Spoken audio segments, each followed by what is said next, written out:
We welcome you to Frank Howard Field and Clemson's Memorial Stadium. You're watching the ACC on ESPN, and it's another triple header Saturday on ACC Network. And we greet you from Death Valley, where Clemson is trying to snap a two-game home losing streak at 3-4 on the year. And they meet a Duke team that, while 4-3, one look in the teams in the hunt for Charlotte, you can see Manny Diaz and the Blue Devils, despite the home loss to Georgia Tech last Saturday, are still in reach of making the title game. With Steve Adazio, Wes Durham, Dana Boyle here in just a moment. And that's what Manny Diaz is talking to his team about. They don't control their destiny, but they're still hanging around here, Coach.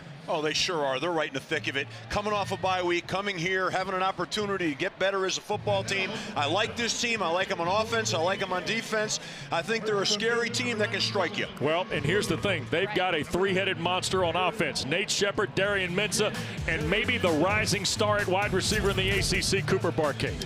Yeah, Cooper's a unique receiver. He is in and out of cuts really efficiently. He has great eye-hand coordination, catches the football. When you define what makes a receiver get open, catch the ball, this guy does it as a high level, and he does it week in and week out. He'll play his 35th college game today with 150 career catches. Don't forget, he's already had a terrific run already at Harvard in the Ivy League. Meanwhile, the news pretty good for Clemson. They get Cade Klubnik back at quarterback today. They sure do. That's their leader, and he's come off a nice bye week. Chance to get healthy. He needs to be healthy. He needs to lead this team. He needs to be able to create those explosives down the field. This should be a great afternoon for him. With more on Klubnik, here's Dana Boyle.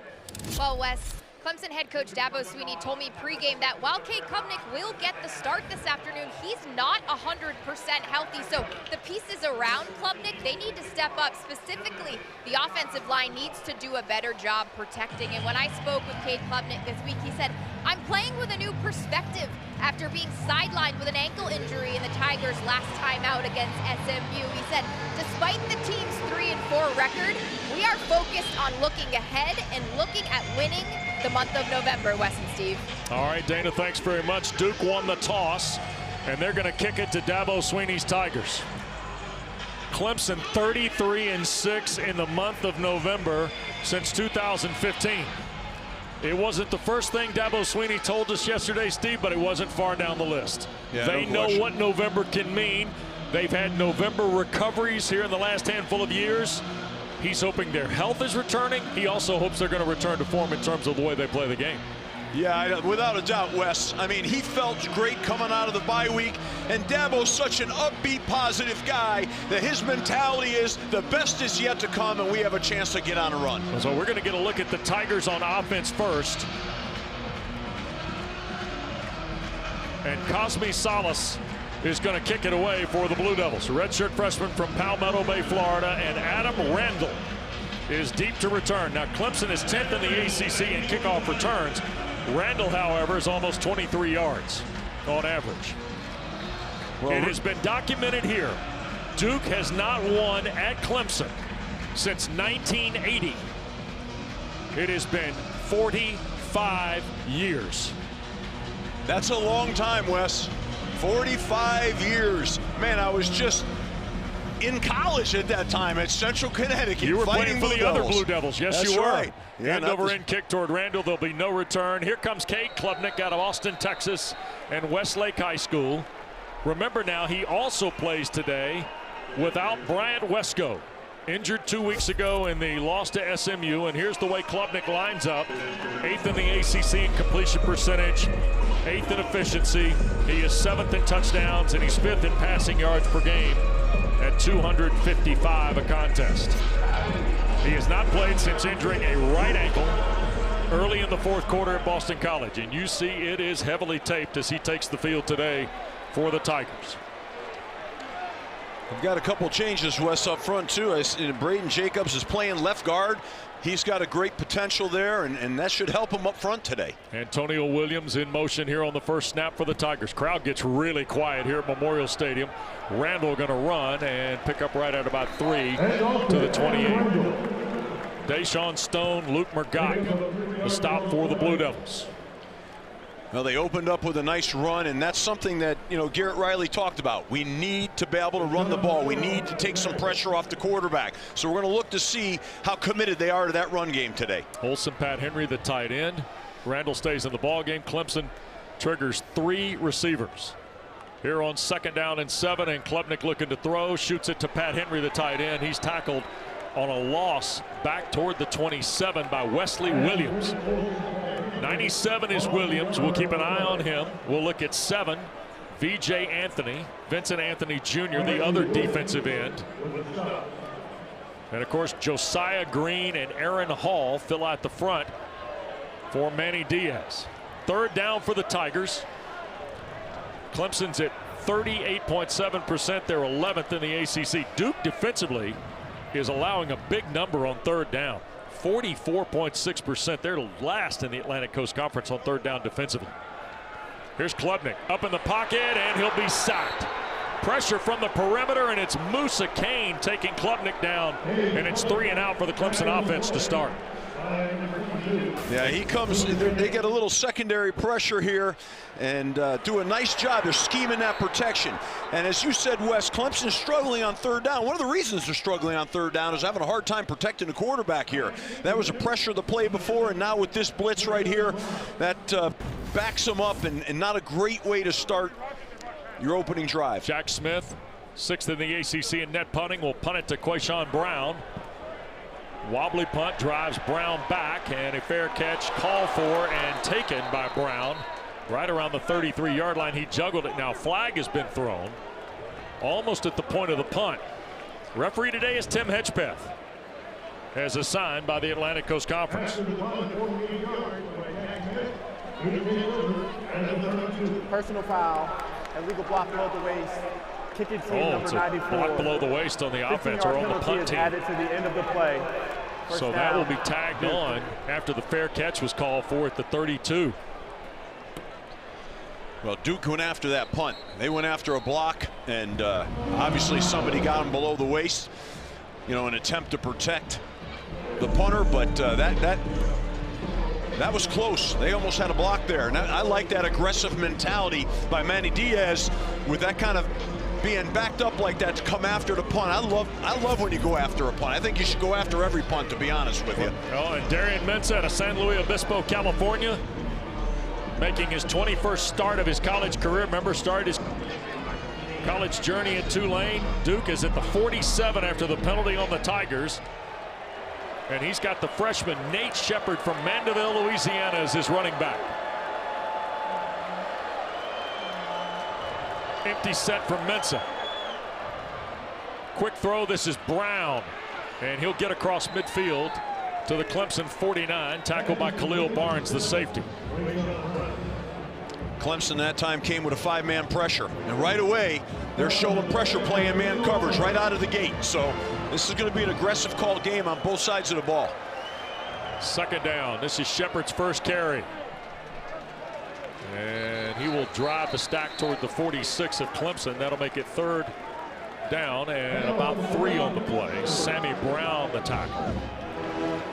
Really like with this field position on 3rd down. They put themselves in a real manageable position, opening with that screen and coming back with an inside run. So this is a good down and distance here for Duke. Opens up the whole gamut here. Run, pass, screen, it's all available. Blue Devils 5th in the ACC on 3rd down at 45%. They have the same number in conference play. Tigers with pressure. Mensah wants to throw and will sail it over the head of Samir Hagans. Ashton Hampton was there in coverage, and is Manny Diaz going to punt this? No. Here comes Andrell Anthony in from the Duke bench on the far side. So Mensah and the Blue Devils said they might be aggressive yesterday, did Jonathan Brewer, and so did Manny Diaz, and here they are, Steve, on 4th and 4. Yeah, no doubt, Wes. And, you know, I almost wish if his mindset was he was going to take 2 downs here, maybe he ran the first play. But here they are. Now they probably need to throw this right now. That's Barcade in motion here to the near side. Play clock down to 4. Snap to Mensah. Here come the Tigers. Darian Mensah up in the pocket. Crossing route. Barcade, first down. Barnes was right there, but the guy we talked about at the top of the show, Cooper Barkay, makes the catch. It's his 40th grab of the year, which leads the Blue Devils. Duke on the first down. And Shepard dives inside the 35. Probably one of the when you come off of those quick tempo plays, the stretch and the bubbles are where they want to be at. Here's that replay now where Cooper Barkay runs a little dig route across the middle. He snaps off the top of that route, and where's he going? To his most sure-handed receiver. That's the money guy right there. That's the guy you're going to look. He's going to look to get the ball to in critical situations. 40th catch of the year for Barkay. Got the first down. Shepard got a couple on first. And now here's 2nd and 8. Low snap. Mensah fields a ground ball. Now rolls to his left. They take him off balance. He'll sail it away and out of bounds. Landon King, the tight end, was the closest white helmet. Will Helt was peeling in from the defensive end spot on Darian Mensah here. Top of the screen is Helt. Yeah, it was a bad snap. He had to reach down to get the ball, which takes his eyes off the coverage. He does a nice job to me. Barkay's open down the field, but he can't find him because where his eyes were with the snap. But he got himself out of the pocket, got rid of the ball, play 3rd down. Good quarterback play right there. Tiger defensive coordinator Tom Allen told us yesterday the poise in the pocket of Mensah is the first thing that pops off the page when you watch him. And they got him out of the pocket, and not a lot of poise on that. Here's Mensah, play fake. Now he'll route again. Out of the pocket, he'll throw it away, incomplete. And now it's 4th down. They're beyond the range of Polino. Sammy Brown was there for the Tigers. So 4th and 8. You went for it once, you going for this again, Steve? Well, I think if you felt you were in range with your field goal kicker, you'd kick it. But if not, yeah, I guess you go for it again here. Stay aggressive. Clemson did a great job in the last play of showing 5 and then bringing secondary pressure. Here they're going to show 5 again. And we got early movement on the defensive front. The right guard, Jordan Larson, was pointing at the Tigers here. Clemson thought that Duke might have moved. Here's Tim Hedgepeth. Offside, causing the offense to react.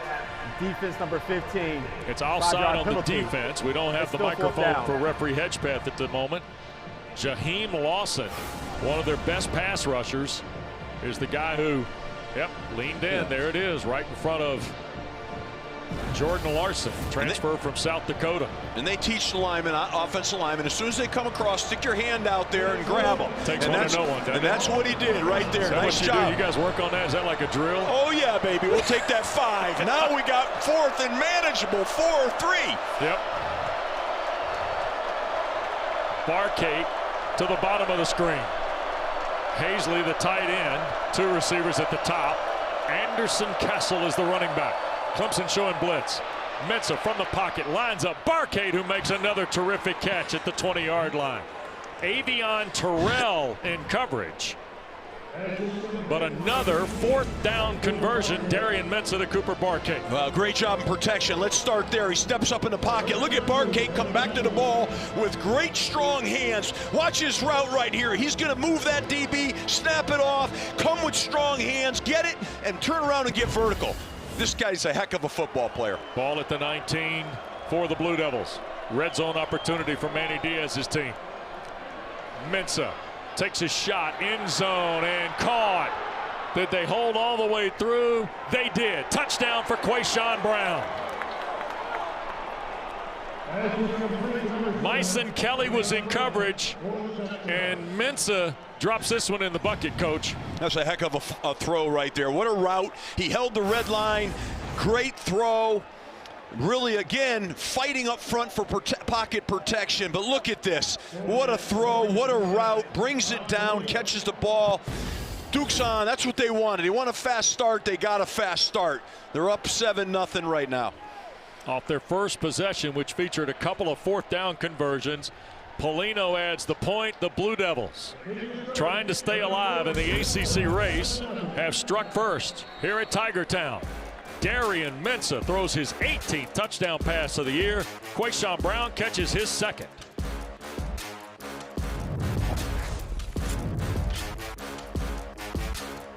In Queso with the touchdown catch. 9 plays, 53 yards inside of a minute. Mensa to Brown for the Duke score. Manny Diaz converting 2 4th down plays in the drive, both on Mensa to Barcade passes. Blue Devils have scored a touchdown on their first possession for the first time since NC State. And Randall the fair catch. And let's visit with Dana.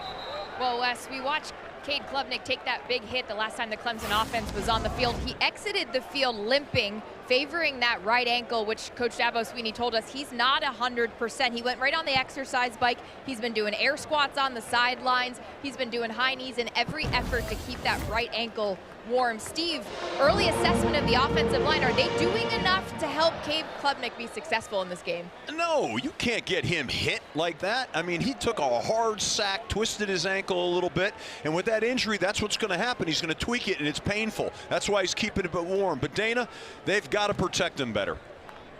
Antonio Williams, there's a little toss trying to get the ball in the hands of Williams. Garrett Riley said when ready to go, Antonio Williams, one of our best weapons offensively. VJ Anthony the tackle after maybe a half yard.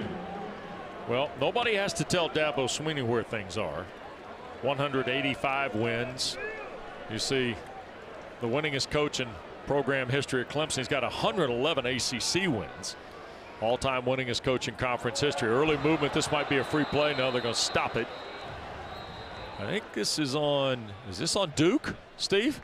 I think it looked like Duke jumped the gun on the with blitz. Contact. Defense number 99. It's on Aaron Hall. It's still 47th game for Aaron Hall. I want to run these numbers by. You see Hall jump in there and he hits the center Linthicum. Here's Duke's defensive front. VJ Anthony, 44th career game. Josiah Green, transfer from Dartmouth, 38th game. Aaron Hall, 47. He's been there 3 presidential administrations, it feels like, at Durham. Wesley Williams, 35th game. Steve, that's an old defensive line in college football. Yeah, and they're a productive one. They know how to get after that quarterback, so that experience is really helping them. Pressure again. Klubnik cuts it loose. That's caught. Antonio Williams, there's a flag thrown as Williams works across midfield to the Duke 49. Holding. Offense number 55. 10-yard penalty. Repeat second down. A hold is called, and I believe it's on Harris Sewell. Harris Sewell playing right guard. Yeah. What they did was Duke brought a simulated pressure. And as you guys know, what simulated pressure is, they're going to drop a defensive lineman out and bring somebody from the second level, linebacker or safety. And what it does is it freezes the lineman sometimes. He got his hips turned and created a holding penalty. That's not what Clemson needed. They had a nice explosive play. Now they're backwards, creating a second and long. No momentum can be sustained like this. Gideon Davidson, the true freshman, is coming the ball game at running back. Klubnik from the pocket wants to take the shot for Williams, who makes the catch. Antonio Williams, 20, down to the Blue Devil 15. Jaden Francois saves the touchdown. Well, Duke brought an internal pressure here, you know, and we call it the double-A, double-B pressure. Got themselves beat down the middle of the field. Probably looked like they had some kind of coverage breakdown. Here's the give. Davidson can go nowhere on the 1st and 10 off the Blue Devil 15. In fact, the freshman might have lost a step. Trey Freeman, the veteran linebacker, 5th-year senior from Northern Durham High School, makes the play. It was a 64-yard throw from Klubnik to Antonio Williams. It got the crowd in the game too, Steve, for the first time today. Well, they sure did. They needed it explosive, and I thought Cade Klubnik did a great job of hanging in there, getting that ball. He threw 2 accurate balls now, and that's what he needs to do now. They got to give him a little help up front. Tristan Smith to the bottom of the screen. Here's Klubnik again handing the ball and cutting back inside is Davidson. The forward lean will get him toward the first down at the 7 of the Blue Devils. Nice cutback by Davidson off that inside zone. He jump cut where that play belongs, and Klubnik did a great job of following through with an RPO fake off of it. They got a little bit of offense going here, a little bit of mojo. Now you're in the red zone here. You got to come away with touchdown. You got 3rd down. In my mind, you've got 2 downs to get a 1st down right now. That's how they should be thinking on offense. Touchdowns, not field goals. 2 downs to get a 1st down. 10 touchdowns and 15 possessions in the red zone in conference play for Clemson. And here goes Davidson driving, and if he breaks the 5, I think he'll have enough for the 1st and goal opportunity, and he does. Nice strong run, physical run. He was running with low pads to get a first down. Not to get a big play, but a first down. Now you get a new set of downs from the 5. Great opportunity for Clemson here. Duke defensively, by the way, this is just the 12th ACC opponent to have a red zone opportunity. They've scored, opponents have scored 9 times in those 11 tries, Steve, 7 touchdowns. So first and goal now for the Tigers. Davidson off the right hip of Klubnik. Couple of tight ends in the package. Bettencar and Pat Henry, and Dabo Swinney is calling a timeout. He came all the way down the near sideline to the 5-yard line. And right in front of the headline judge, Troy Gray, to call the timeout. They brought that extra lineman in that time, Wes, and with an eligible number. And they went unloaded on the other side. Timeout at Tigertown. Clemson trying to tie the game.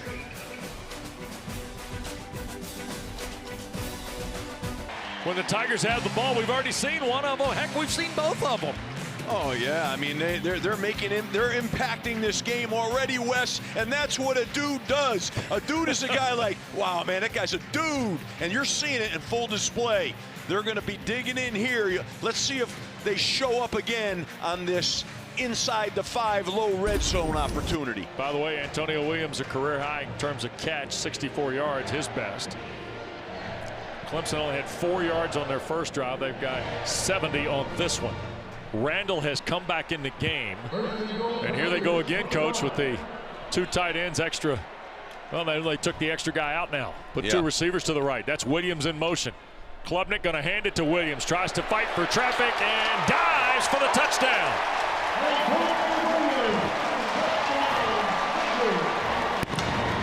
Bettencar might have helped Antonio Williams to the edge with the block. Nice. And Williams on the ground gets the score here, Coach. Yeah, nice job by Garrett Riley with that call. You know, runs a little jet sweep right here, and they're expecting a downhill run interiorly. Nice blocking on the perimeter, as you said. Nice, really a good play call to get it started and get in the end zone, and that's what they needed. They needed to be able to match momentum from Duke. Well, they did that. An important answer for Dabo Swinney's team. 6 plays, 75 yards, 343. Hoosiers' point is good. We're tied at 7. There's a flag thrown here. So hold the phone real quick before we send you to a commercial break. And Tim Hedgepeth and his crew huddling up here. Yeah, it looked like there was some shenanigans at the end after the kick. Some form of dead ball foul. And Manny Diaz talking with the field judge. These are the things that really, as a head coach, really irritate you when you had a nice drive and you just don't want to see, either side wants to see foolish penalties now that can affect this game in any way, and you got to play smart. This is a long discussion here. Yeah, sure for is. A flag on an extra point. There are fouls by each team after the play. Unsportsmanlike conduct, kicking team number 19. Unsportsmanlike conduct, defense. That is each player's first of the game towards ejection. Whoa. The penalty canceled. The try is good. All right, so Capehart or Keith Adams Jr., they're 2 19s. And when we fix that in college football, we can tell you who the guilty party was. And defensively for Duke, we didn't get a number. So there's the touchdown run by Antonio Williams on the sweep.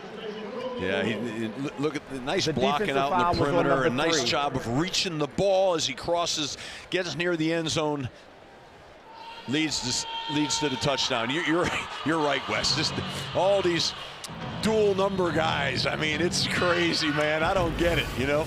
But I'm glad the official stepped in the middle there and called on both sides. And, hey, all right, guys, let's knock that nonsense off. Let's not create a penalty unnecessarily here. Here's Gunn to kick it away. Hagen's deep. And this is going to be fielded by Samir Hagans. Trying to find a spot behind the 20-yard line, cannot. And so Duke will start there. Tied at 7. Don't forget, we're just getting started on A Week 10 triple header of ACC Network football. Next, we'll send you to Palo Alto, California, the Cardinal and the Pitt Panthers. Boy, Pat Narduzzi's team getting it cranked up a little bit. Aren't they, Steve, with Mason Heitschel at quarterback, and then ACC Primetime presented by Surf Pro. To the state capital of Florida we go. Jake Dickert's Deacons and Mike Norvell's Seminoles. That should be a good one. Yep, a lot of good games out there, Wes. Nate Shepard, the running back here from Mensa. Blue Devils from the 21 in a 7-all ball game here at Frank Howard Field. And this is Shepard. Boy, and he got knocked down. That was Ricardo Jones making his 7th career start today. He's got 3 interceptions, by the way, to lead the Tigers. And then you turn the tape on, Steve, and this guy hangs around the football a lot, too. Yeah, well, they dropped him down in the box. They obviously were playing run right there, and he filled like a linebacker, like shot out of a cannon. That was a heck of a football play. That's Barcade in motion. Play fake by Mensa. Coming back. Oh, look at this. Wide open. It's a bust in the secondary, and Cooper Barcade sets sail. And it is a long touchdown. 77 yards unofficially for Cooper Barcade and Darian Mensa.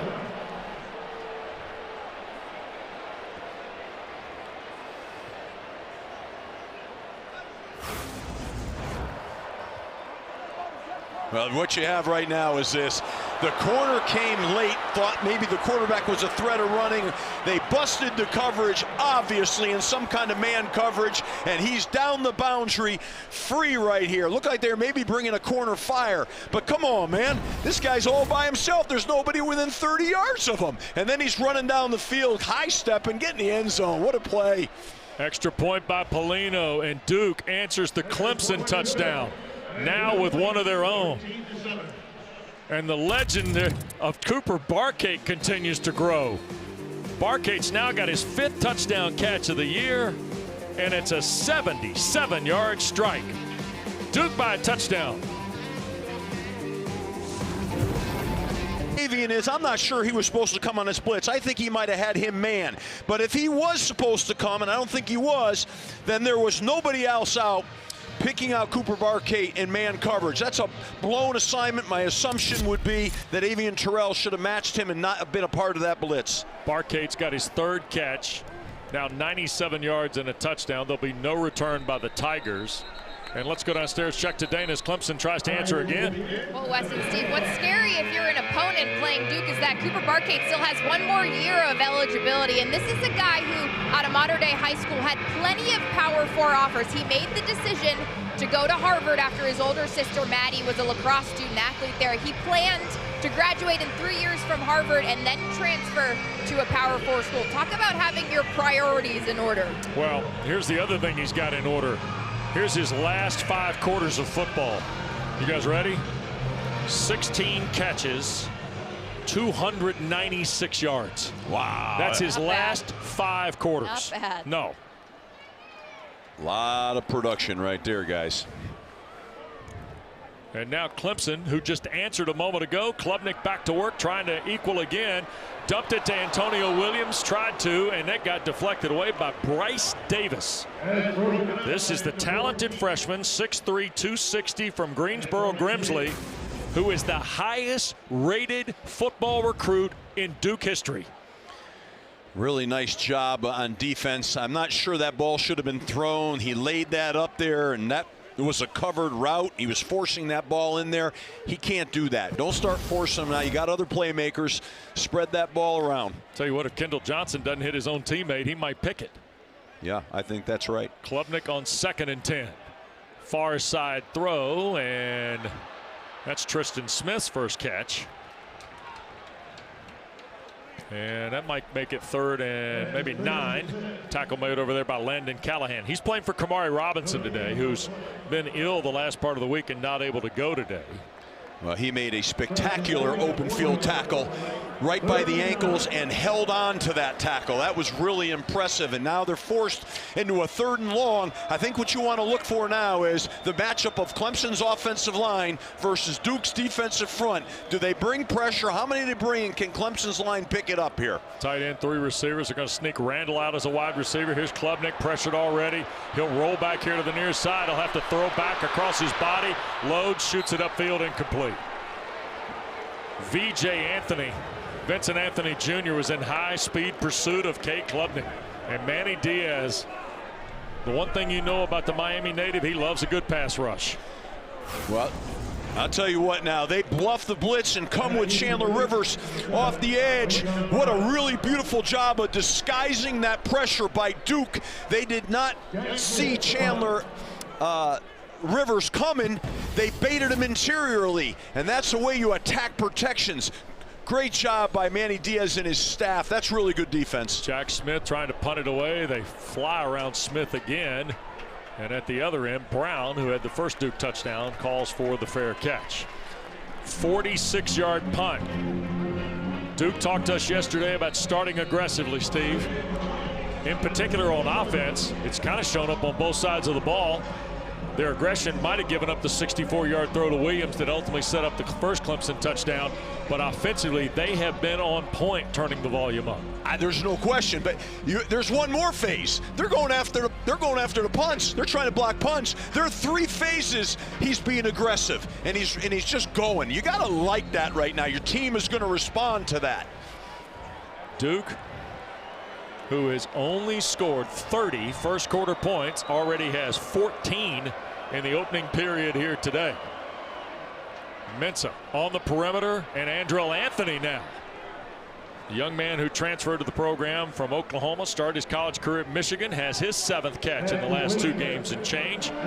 Before Cade Denoff makes the stop for the Tigers off the defensive end spot. What they're doing right now is they just have a numbers game. They're going to run the wide zone, but they had numbers in the perimeter that they could block Clemson's secondary, so they pop it out there and get a quick 6 yards on an easy bubble. 2nd down and 4, inside 4 minutes to go in this opening period.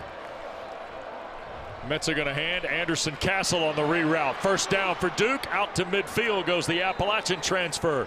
Castle tackled by Khalil Barnes on the play. 62nd game of Anderson Castle's career. Really nice upcut off of that stretch play. Put his foot in the ground and got vertical. That's what that play's designed. That was really good running. Mensah from the pocket. Back foot throw, and is it caught? Yes, Hagans falling out of bounds at the Clemson 35-yard line with Avion Terrell in coverage on a 15-yard throw. There's a flag back around Holding. The play. Offense number 75, 10-yard penalty. Repeat 1st down. That's holding on the left tackle. Bruno Fino to negate the 15-yard catch by Hagans. What a shame. When watch the replay here. They do a really good job of forming a pocket, but that's a true hold. What a back shoulder throw by Darian Mensah. Really great throw. They're on the same page, quarterback, receiver, but he's got the penalty. It was a real physical penalty, but it's a penalty, and that knocked off a big explosive. He was holding Cade Denoff, who is playing that defensive end spot today. Right now in this particular series, instead of TJ Parker for the Tigers. 1st down. Here's a quick throt again. This is Hagans trying to make the catch. There'll be a flag thrown here. I think this may be grasping the face mask. Corian Gibson and Ricardo Jones, the tackle. And I'm not sure that one of those 2 fellows didn't have a face mask. Face mask. Defense number 12. 15-yard penalty. Automatic 1st down. That's Corian Gibson, the freshman from Fort Worth, Texas, guilty of the face mask. That's a crushing penalty. Yeah, there it is right there. Clear face mask penalty. And that's just, they were behind the sticks, down and distance wise, and now those penalties kill you because it's an automatic 1st down. Now they're on the positive side of the field. They happen, but they can happen. I mean, you're playing good defense there. Not good. Jaquez Moore comes in the ball game. He did not play 2 weeks ago against Georgia Tech. He's in the ball game. Mensah wants to throw from pressure and had it batted down. It'll be ruled incomplete. Denoff got a hand in there, bats it away. Cade Denoff with his first pass breakup of the season. And he's getting we said a moment ago, he's getting an opportunity to play on this defensive line. He's in there now with Stefan Green, Peter Woods, and also Jaheim Lawson. Yeah, he came around on a long, what we call a long twist, and came all the way around interiorly on that twist. They pick, and he comes around the thing. He's an active player. He's 2 plays now. He's been an impact. Created a hole, and now bats down that ball. 2nd down and 10. And we get flags from the back. And do we have a delay penalty here on Duke? I think so. Delay of game. Offense. 5-yard penalty. It's still 2nd down. Cost the Blue Devils 5, back to midfield. Unforced error for Manny Diaz. Now in his 2nd season in Durham.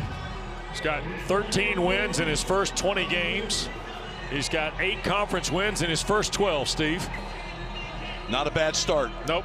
He's done a really great job. These penalties have got to slow down for both teams. I know they're playing hard, and you got to appreciate that right now, but the penalties are killers.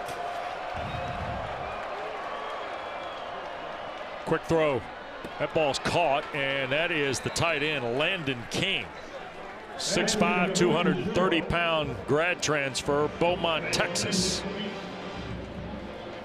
who plays today in his 43rd career game. King is a little well-traveled. Started at Auburn, then went to Utah, and now in Durham. Well, he just made a really nice catch there, and I love the way that Mensah got the ball out fast. He's so accurate, Mensah, and has such a quick release. It's tough on the defense. 3rd down now, 7 for a Blue Devil 1st down. Tigers bring 4. Mensah throws, and Higgins can't reach back in the coverage against Brandon Strozier.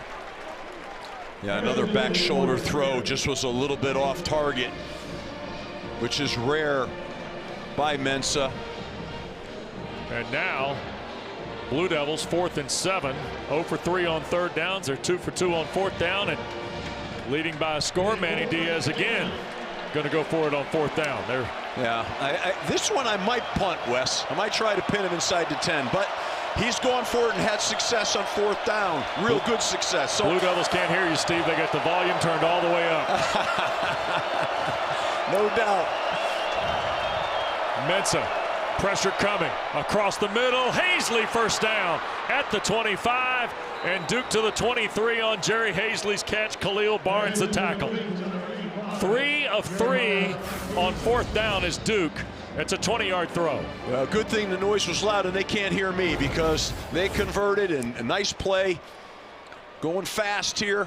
This is Higgins. He'll get 3 before he's shoved out of bounds by Terrell. Those are the 2 plays when they go in tempo. Well, here, going to come back and look at this catch. Look at that strong, nice strong. I love the way you catch your fingertips out, thumbs out, and then get vertical with the ball. But what I was saying before, when you go tempo, you usually run a stretch play or you throw a bubble, right? And both are great getting the defense running when you put them back on the line. So now they got themselves a good 2nd down call. Tight end left, Anthony, Brown, and Higgins here to the bottom of your screen. And they're going to hand it to Anderson Castle. And he will get nothing on the play. Wade Woodaz, the senior from Tampa Jesuit, makes the play. Well, they brought a blitz that time where they take the 2 inside linebackers and they cross them and they blitz the middle. It's a run-stopping blitz, and they guessed right. They were running the ball. They had a run-stopping blitz called, so there wasn't anywhere to run the ball. The backers fill the hole too fast and push off the offensive line off their double teams. We'll see a pass here. Nice critical 3rd down, and knowing the way Manny's playing, he's taking 2 downs here to get this one as well. 3rd down and 7 again. Mensah down the seam, touchdown. Andrell Anthony. Well, I'm going to tell you something, Wes. Anderson Castle, in my mind, gets an MVP on that play. He sorted the pressure out, picked it up. That's really hard to do for these backs. And he gave the opportunity here. You watch him right now. He steps right up here. They come with a late secondary pressure, and that gives the opportunity for Darian Mensah to thread the needle on that throw, which was a beautiful throw. Really nice drive. What a great answer by Duke. 10 plays, 72 yards, 4:24 the time of the drive.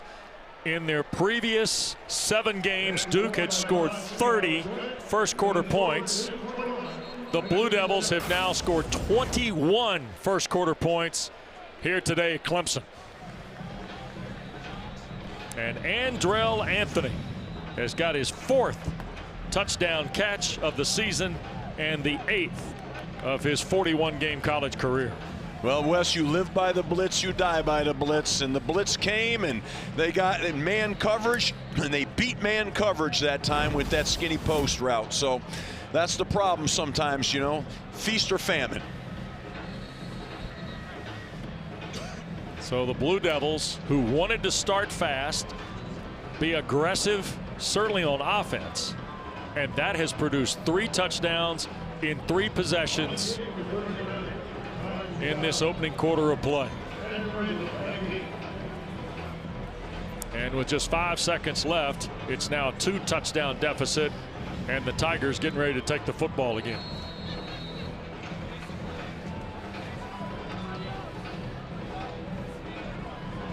And a crowd that was already slightly pensive here at Memorial Stadium and Frank Howard Field today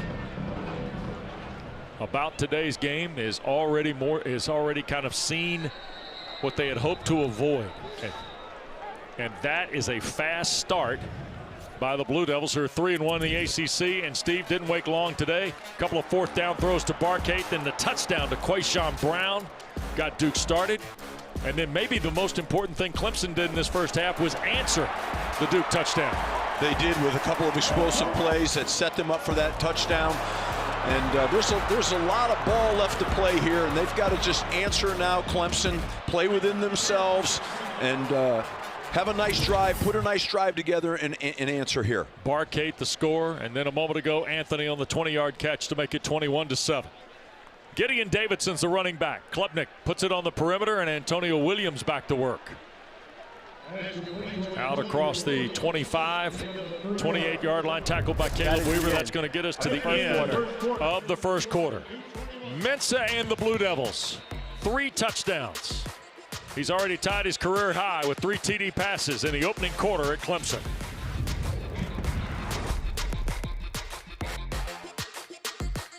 Play touchdowns, you know, 4th down. We've had some really critical penalties. We get the face mask. We jump offside on 4th and 8. But you know, we've got a corner blitz with a cover 2, and we bust. And then we have an inside corner trap, and we're just not doing the little things, base stuff. So 2 busted big play touchdowns, and this quarterback's really good. He'll find them. Thank you. Okay. Gideon Davidson on the 1st down carry. As we rejoin you, Trey Freeman, the tackle for the Blue Devils.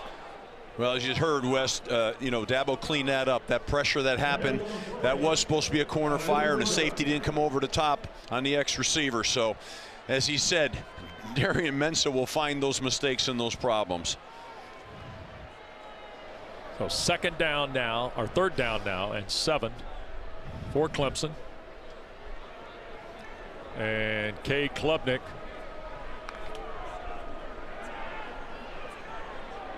There's a catch. That's Tristan Smith. Out to the 47, 48-yard line. Good throw by Klubnik. Sharp throw in the zone. He finds a guy they were excited to get more reps from, Tristan Smith, who's helping fill the void of the Wesco injury. Yeah, they're going to need him to do that. No doubt about it. He makes a nice catch right here. Put the ball away, though. Don't hold it out there. Good conversion. Good explosive pass play. Nice ball by Klubnik. Puts them at midfield is what they need. They have to have a drive here. They have to go get points here. This is critical. Ball at the 48 now for the Tigers, trailing 2 scores early in quarter 2. Klubnik wide open. Oh boy, missed Smith. Tristan Smith had found a home again. Oh, that one's on Tristan Smith, I think. I think what happened was he took a sneak peek to see who was going to hit him. Oh, yes, he did. That's a good ball right there. You've got to see that ball into your hands, and then you've got to clamp the ball in your hands. He took his eyes off of that, because sometimes when you catch the ball in the middle of the field, you think someone's coming to hit you. That's a shame right there. That's Williams in motion. He had a hot start here for the Tigers. They're going to hand it to Davidson. A little counter here. Gideon Davidson, a first down run for the Tigers. Toward the Duke 35 goes the freshman from Lynchburg, Virginia. Francois makes the tackle. Official timeout. One injury. And the Tigers shaken up behind the play here. Davidson's you can tell he's a glider. He did a nice job of reading his blocks right there. He's an exciting young player and created a nice explosive in the run game. And that's Harris Sewell, who is shaken up on the play. He and Braden Jacobs have been the two Tiger left guards so far, and we saw Sewell at right guard earlier too, right, Steve? Yeah, he's playing both guard spots, and you know, I'm glad to see him walking off. He's such a great young man. I had a chance to be involved recruiting him. Talented guy out of a great high school program, but he's walking off in his own power, and that's good to see. Hopefully he'll be okay. Yeah, he's a mojo. Played at Permian, right? Oh yeah, I spent a lot of days out there in that recruiting process. You know, it's really out there, that place. But anyways, out in Odessa with Billy Bob Thornton and everybody. Woo, man, I got a little nervous when he said there's rattlesnakes on the roads. I'm like, get me out of here, man. All I ain't do is snakes. Man, I'm from Connecticut. I'm not used to that. Here's Davidson again, trying to fight for yardage. And he'll get at least one, maybe two. Freeman, another stop for the Blue Devils. Yeah, they were.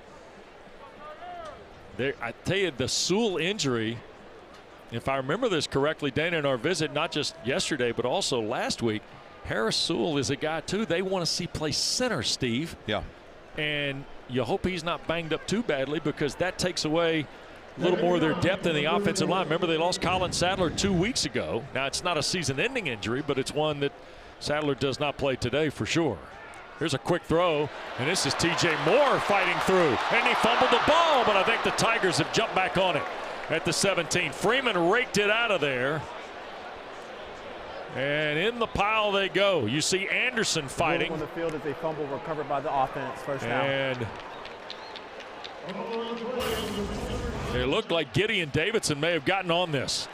Yeah, that's why you have to hustle to the ball. They were running a jailbreak screen, the lineman release on the screen. They had the perfect call for that blitz, because when you have heavy pressure and you let the pressure through, man, it opens up the jailbreaks. Good job of popping the ball out. Better job of hustling in pursuit by Clemson and getting on that ball. And Dabo Swinney going to punch a timeout here. We'll step aside with him. Clemson. Almost an hour old at Tiger Town. Clemson on a red zone trip when we continue.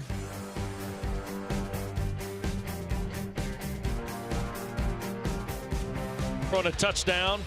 And look at this. Bennett's going to catch one now. Throw back to the QB. He'll slip into the end zone. October 18th, 1980. Duke 34, Clemson 17.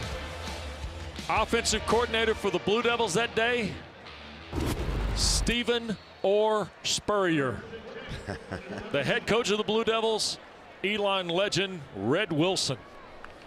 Wow, you're digging deep, Wes. There's Gideon Davidson, who's on a burner right now for the Tigers, or Adam Randall. That's 8, not 9 with the carry.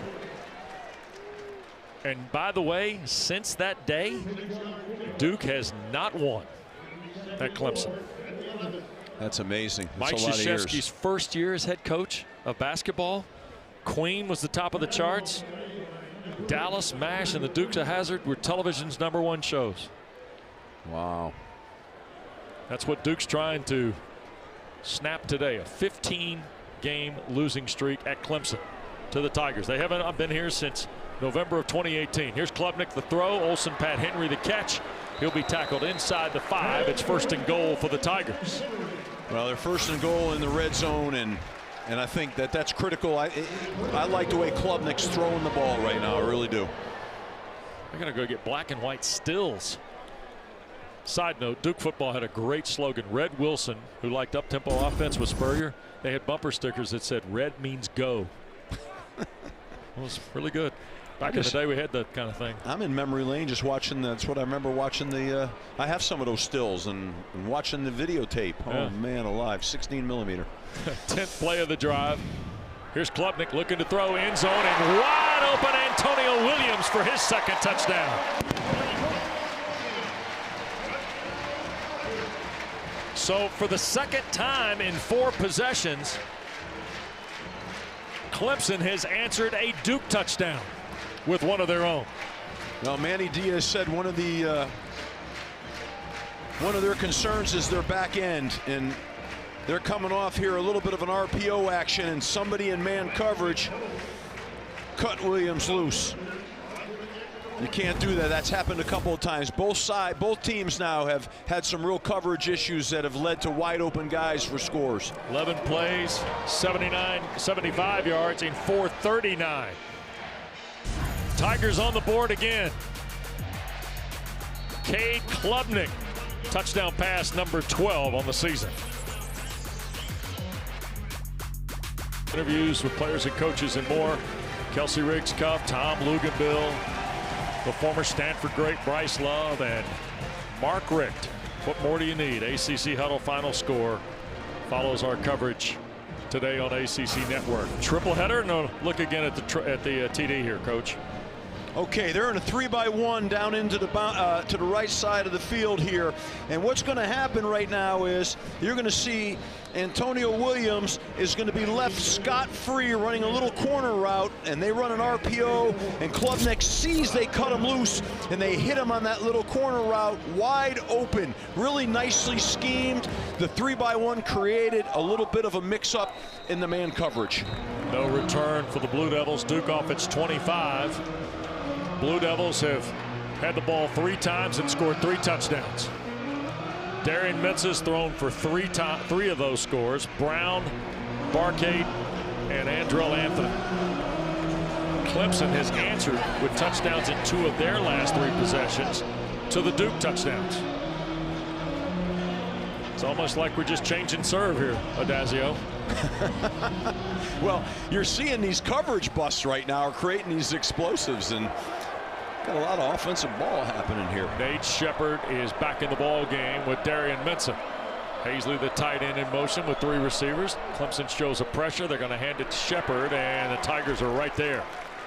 Shepard will fight for 2 to the 27. Rode hard to hoe up front with Peter Woods in the way. Out of Alabaster, Alabama. 13 career tackles for loss for Woods. I would say that this is a pretty important defensive series here for Clemson. I mean, to get a stop here, to be able to get the ball back and continue to build momentum is what they need here. 2nd down and 8 for Mensa. They're going to hand it to Shepard again. And Capehart right there in the middle of it to make the stop for Tom Allen's defense, Dana. Wes and Steve, while the Clemson offense was on the field, defensive coordinator Tom Allen was getting after his defense, saying you have to play every play like it's your last. You saw that right on that last play, and the players love playing for him. He's got an enthusiastic approach, and he actually made the adjustment. He was in the box, he came down the field, he said, I want to be able to look players in the eyes. Dana, I love that, because I believe that's what players need, to feel the fire of their defensive coordinator, and he's got fire. And now they've got a sack. Capehart again led the charge, and he had Woods with him. So DeMonte Capehart making just his 11th career start. He and Peter Woods, the 2 inside technique guys, ruled the last 2 snaps there. They sure did, and that was you're watching Peter Woods at his best. He's a big athletic guy that's really hard for the offensive line to block, and that's a great defensive series for Clemson. Cade Reynolds, the Aussie, to punt it away, hangs it high. Antonio Williams backs up and signals for a fair catch. So Clemson finally turns away the Duke offense. Mensa sacked on the 3rd and 10 play. Tigers with the ball, down a touchdown when we come back.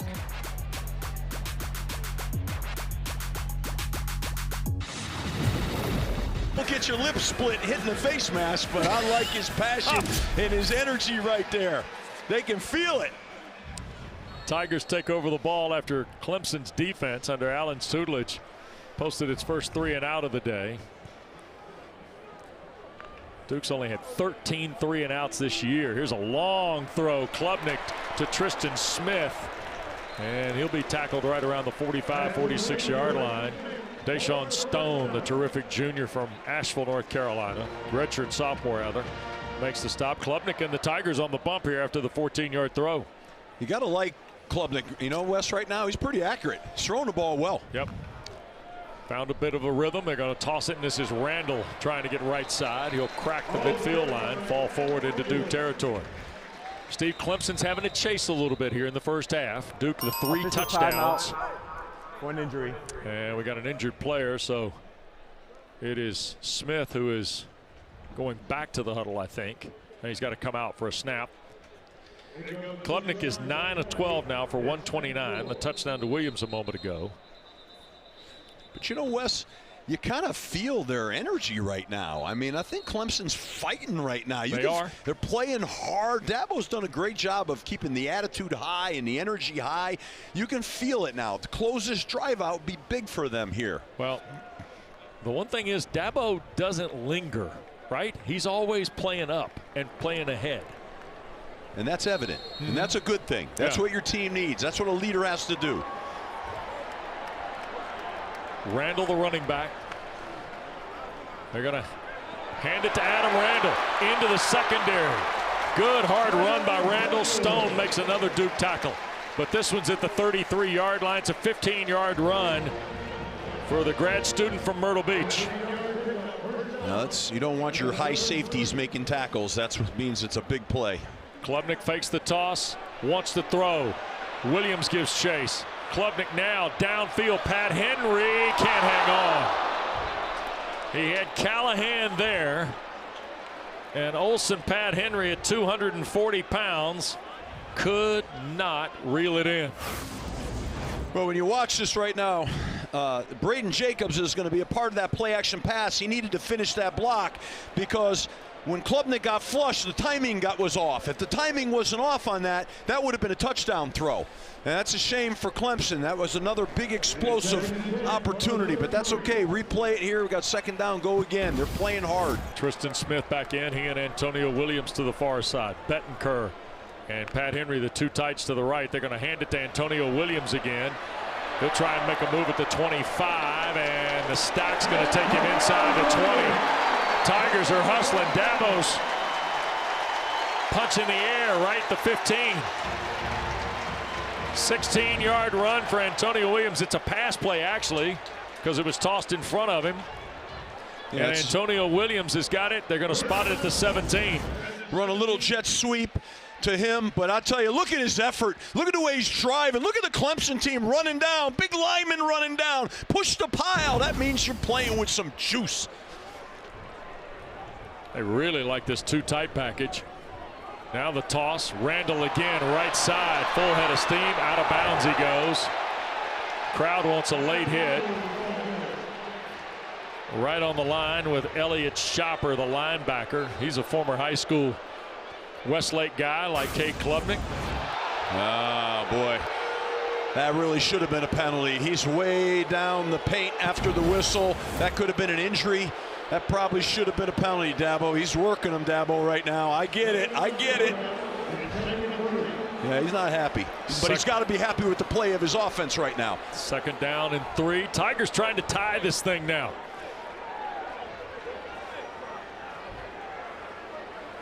Duke led 14-0. Or it was 7-7, then 14-7, then 21-7. Clemson trying to answer. Inside route. Batted out of there by Francois, and a flag thrown on a ball for Pat Henry. This going to be pass interference? Yes. Yep, I believe so. They ran a slant route versus man coverage, and I think they might have got a hold of his arm. Tim Hedgepeth, our referee. Pass interference. Defense number 2. The ball is placed at the 2-yard line. Automatic first down. Yeah, they're going to come off that little delay, run a slant versus man, and he kind of got him across his body. It's a good call. He grabbed him. So, you know, here it is, 1st and goal from the 2. Let's see if we got the big man package here. Nope, not yet. We're not going there yet. Randall, the running back, with Klubnik in the gun. Straight ahead, touchdown for Adam Randall.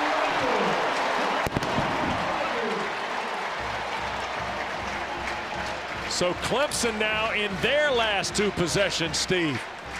A touchdown, they post a 3-and-out on the Blue Devils, and another touchdown. They're an extra point from tying the ball game. And they look explosive and energized, playing good football. That run for that touchdown, that's the way you got to run the ball. He was one-on-one with a safety, lowered his pads, and drove him into the end zone. And that's how you low pad run when you're running for touchdowns in the low red zone. Love that. Tigers that only had 33 yards of rushing their previous 4 drives. They had 44 on that possession. And the touchdown for Randall. Just straight ahead football here, Coach. Yeah, man. BYOB, be your own blocker. That's it right there. Nobody blocked. Boom! You're going to hit that safety, knock him backwards. That's how you run the football. Unblocked defender in the hole, doesn't matter. Everybody's energized, West, right now. I am, shoot. The stands are. Got a football game here. Yeah, This is going. It's happening. Clemson faithful awfully quiet when it was 21-7. They've now rallied to the Tigers. And the game is tied at 21. Well, it's Duke's turn now. Duke's got to answer here now. That's, you know, they've got to come back, have an offensive series here. This is kind of critical. We said it was critical for Clemson, and it was, and they answered. It's critical for Duke right now. That's Samir Hagens, the grad student from Philadelphia. Guns kick. And a fair catch will be taken by Jaden Moore. So the 25-yard line is where Duke will start. Don't forget the fall seasons roll on. We got 2 more ACC championships for you here on ACC Network. Our women's soccer first-round coverage starts tomorrow. Louisville and Duke at 6 o'clock Eastern, followed by Virginia, Florida State. Meanwhile, field hockey quarterfinals begin on Tuesday at 10 a.m. in Louisville. Other 3 matches are 12:30, 3:30, and 6 Eastern. ACC Network is the home of ACC championships. You see the second quarter yardage numbers. Clemson 132, Duke -7. Yeah, they sure have dominated the quarter so far, but it's not over. Duke had 199 in the first quarter. Snap to Mensah. Wants to throw and sacked. Jaheim Lawson.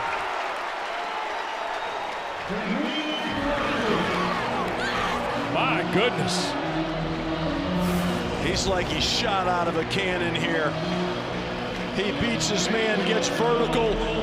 Duke's lucky that ball didn't come out right there. That ball was loose. That could have been a disaster. Never mind the loss of 10 yards. That might have gone the other way for a touchdown. Lawson played right down the road at Daniel High School. And he posts his 3rd.5 sack this fall. Snap to Mensah on 2nd and long. To his right. Wants to throw downfield and off the fingertips of Brown. Ashton Hampton was in coverage. Yeah, Ashton Hampton did a really good job of getting his hands and swatting down. You'll watch on this naked here. That's a pretty good ball, I'll tell you the truth. But he right last second punches his arm right through and knocks that ball out. It's good defensive play, putting him in a really tough 3rd and long. And what Darian Mensah's got to be careful, the coaches have to be careful here, that, you know, don't want to turn this thing over now. Well, don't force it here right now.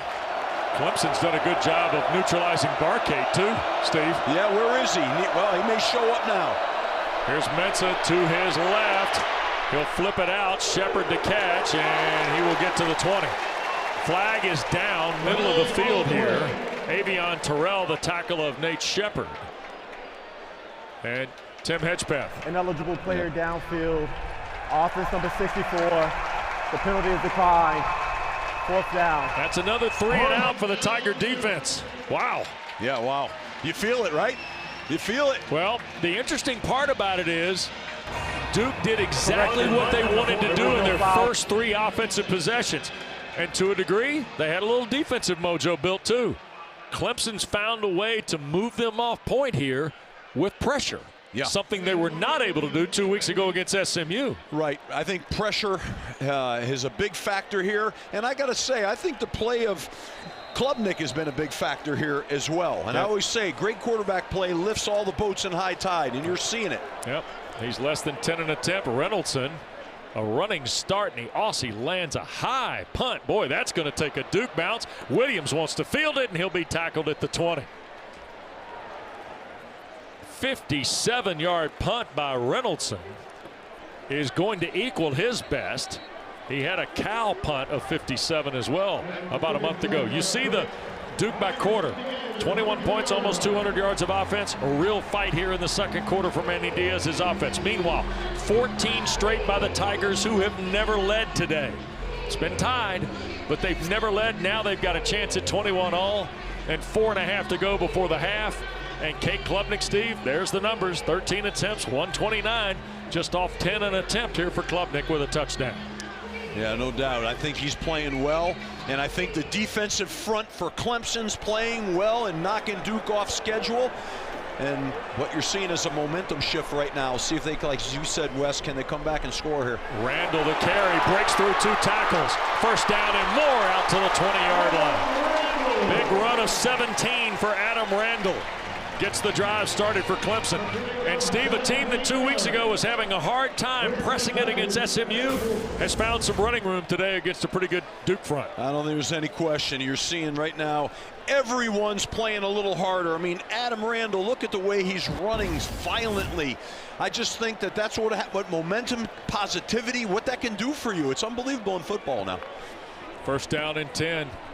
Again, the carry for Randall, and he got tripped up in the backfield. Murgatt, the linebacker, got a hand in there. Also, Kevin O'Connor, I think, was in the mix. 15 on the play. Yeah, they brought a little pressure. They're trying to react now by bringing some of their own pressure to disrupt the flow here. They have got to knock Clemson with a negative yardage play and get them behind the chains. Then Clemson right now is not having any of that. Gideon Davidson has checked in for Randall. 2-by-2 look for the Tigers on 2nd and 10. Klubnik from the pocket, middle of the field. Davidson the catch and knocked down at the 49. It'll be 3rd and 1 by Trey Freeman. You know, we were joking with Garrett Riley yesterday. Gideon Davidson wears number 9. The last running back to run around here at number 9 was 2-time ACC Player of the Year Travis Etienne. Yeah. He drove Adazio nuts, by the way. Oh, man, he is a good player. And now Gideon Davidson has come in. You just don't wear 9 at Clemson and play running back unless you mean it. I guess not. I guess not. Well, he's got 2 downs here, if I'm guessing, to make a first down. I mean, he's going to keep this momentum going no matter what. Randall back in the game. He gets the carry and hit the 50-yard line. I think that's enough, and it is for the Tiger first down. There's the Tigers offensive coordinator, Garrett Riley. Well, he said, Wes, to us that he was going to be aggressive and he was going to go get it, and he's done that. To his credit, I think he's called a really good game, and he's keeping the pedal down with the offense. Clemson's run for over 100 yards here in this first half. Tied at 21. This will be the last snap before the 2-minute timeout. That's Moore in motion. Play fake by Klubnik. Now flush from the pocket to his right. Does he tee it up? Now he'll bail here to the near side. Going to keep it. He will step out of bounds after about a 7 or 8 yard run to the 43. That'll get us to the 2-minute timeout. This is the 2-minute. We're going to come back. Tigers are going to be 2nd and short. Clemson's got 1 timeout and a chance to take the lead to the locker room when we continue on ACC Network.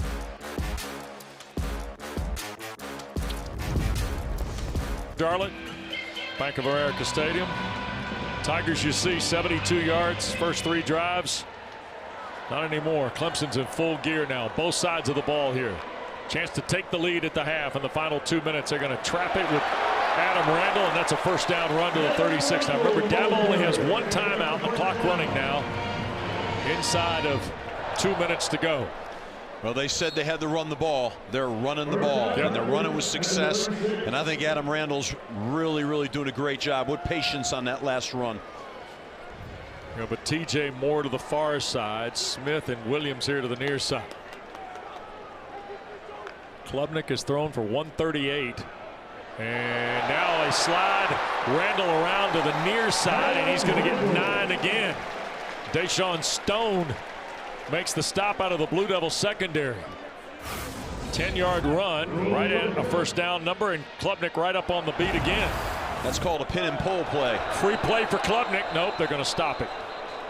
VJ Anthony was well over the line before the snap, and this will give the Tigers a free 5 down to the 21, I think. Well, they're asking about the. Here's Tim Hedgepeth.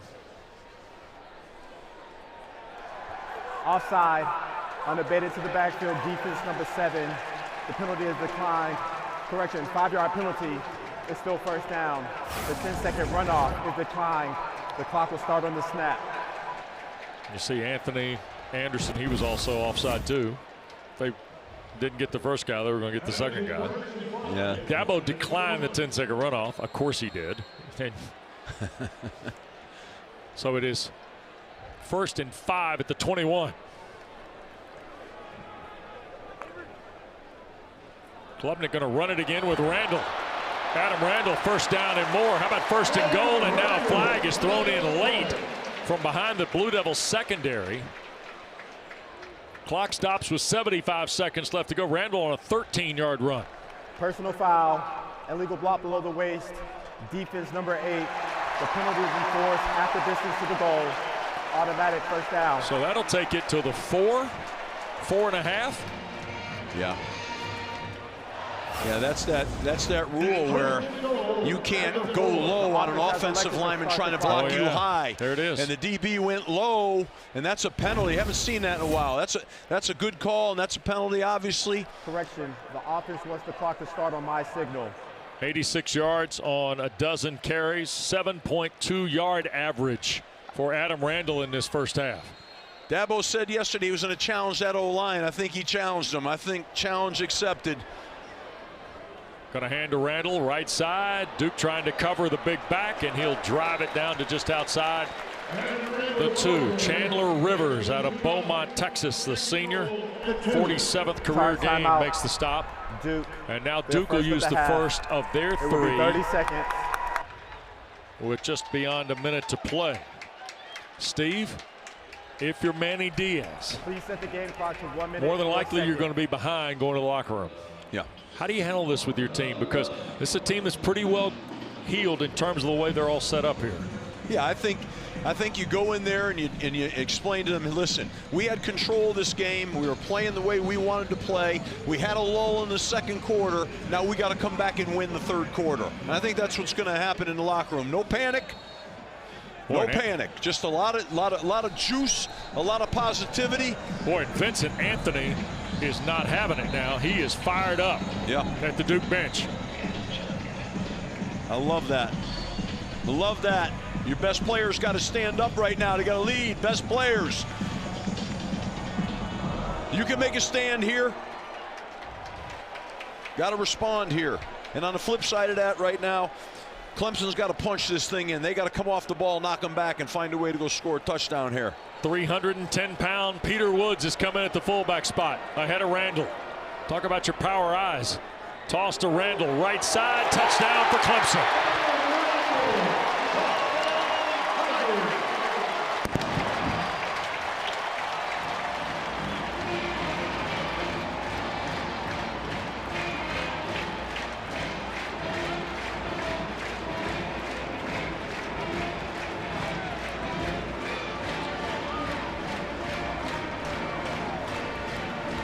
Another 2-yard touchdown run for Adam Randall. 10 plays, 77 yards in 3.5 minutes for the Tigers to take the lead. It's safe to say they have captured momentum in the second quarter. And 200 yards of offense, Steve. Yeah, no doubt. No doubt. 28-21 Clemson on the Hoosier Point. My goodness. Wow. They're running. This is what running the football can do for you. It sets everything else up. Even with that big package down there, they ran that toss sweep. You're going to see them here to the right now. They're going to toss the ball out here and let Peter Woods be a lead blocker, seal the box like he did. And what we had Adam Randall go in basically untouched for a walk-in touchdown as an exclamation point on another great drive by Clemson. Clemson trailed 21-7 at the end of the first quarter. And they lead 28-21 with 61 seconds left to go. Manny Diaz has got 2 timeouts.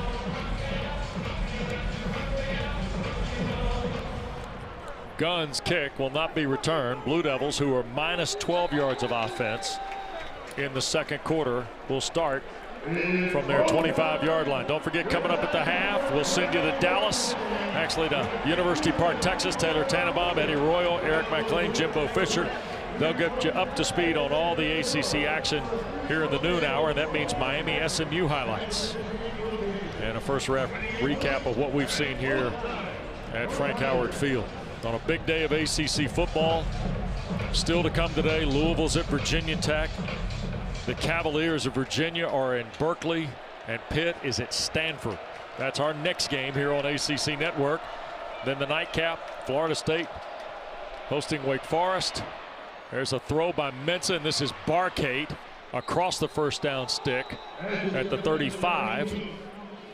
And don't forget, number 8 Georgia Tech's at NC State tonight with a 7:30 start in Raleigh. Well, when you were talking, Wes, I was going to say they got to find Cooper Barcate right now. Your best player's got to make plays in this drive. Mensah looking for Barcate, threw it behind him, incomplete. No flag on the play. A little miscommunication there is what happened. He was thinking Barcate was going to come back to the ball, and he didn't. Working against Ashton Hampton. Mensah started off like he was going to be the reincarnate of Ben Bennett in here from 1980. He settled into a 13-20 first half, 190 yards and 3 touchdowns. Barcate's over 100 yards on 4 catches. Mensah from the pocket, back foot throw, and another catch. That's Barcate taking a lick near midfield with 38 seconds left. Manny Diaz going to call a timeout.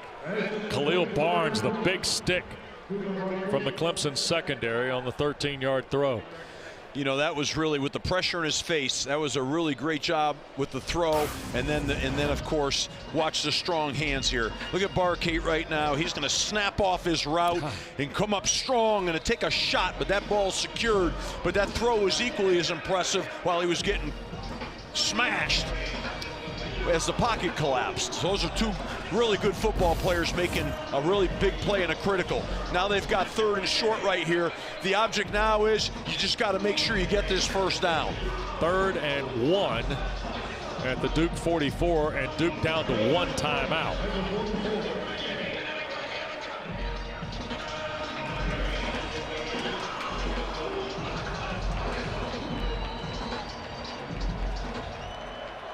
Clemson doesn't mind the first down, they just mind the touchdown, right? Yes, but in Duke's mind, they got to get a first down here.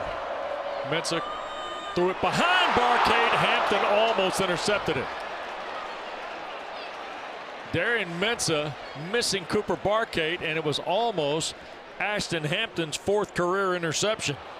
Yeah, bad ball. It was off an RPO, a run pass option. They were going to, if it was the right box, they were going to hand it off. Loaded box, he's going to come out and try to throw the route. It was open, but it was just a bad football, bad pass. And Duke will take Barcate out, and the Blue Devils are going to go for this on 4th and 1 with 35 seconds left. Look at this, Duke making all sorts of changes in their defensive front as Clemson also responds. Too many guys on the field for Clemson. They got to get them off. Dabo Swinney's got to call a timeout. 6, 8, 10. They had 12, 13 guys out there at one point. Oh yeah, I saw them all. I said he had to call that timeout, and that was, not good. Hey Dana, by the way, Adazio was up here in coaching fire drill mode again. He was trying to call Dabo's timeout. Yeah. Yeah. Every once in a while, folks, Steve goes back where he gets the khaki pants and the hands on knees, and we start looking. Right? Start looking, and you flash back to being a head coach pretty quick. It doesn't take long, big fella. No, they're like, a Vietnam flashback. I mean, you're in here and you're like, oh man, no. From down here on the sideline, Steve, I can sense it. I was getting a little nervous for you as I started counting all those extra players on the field. All right. They're still got their numbers. They're trying to match personnel is what's going on right now. Now they're trying to make a call, the defense, based on the personnel, and they've got quads, 4 receivers to the offense's left. Castle's in the game as the running back.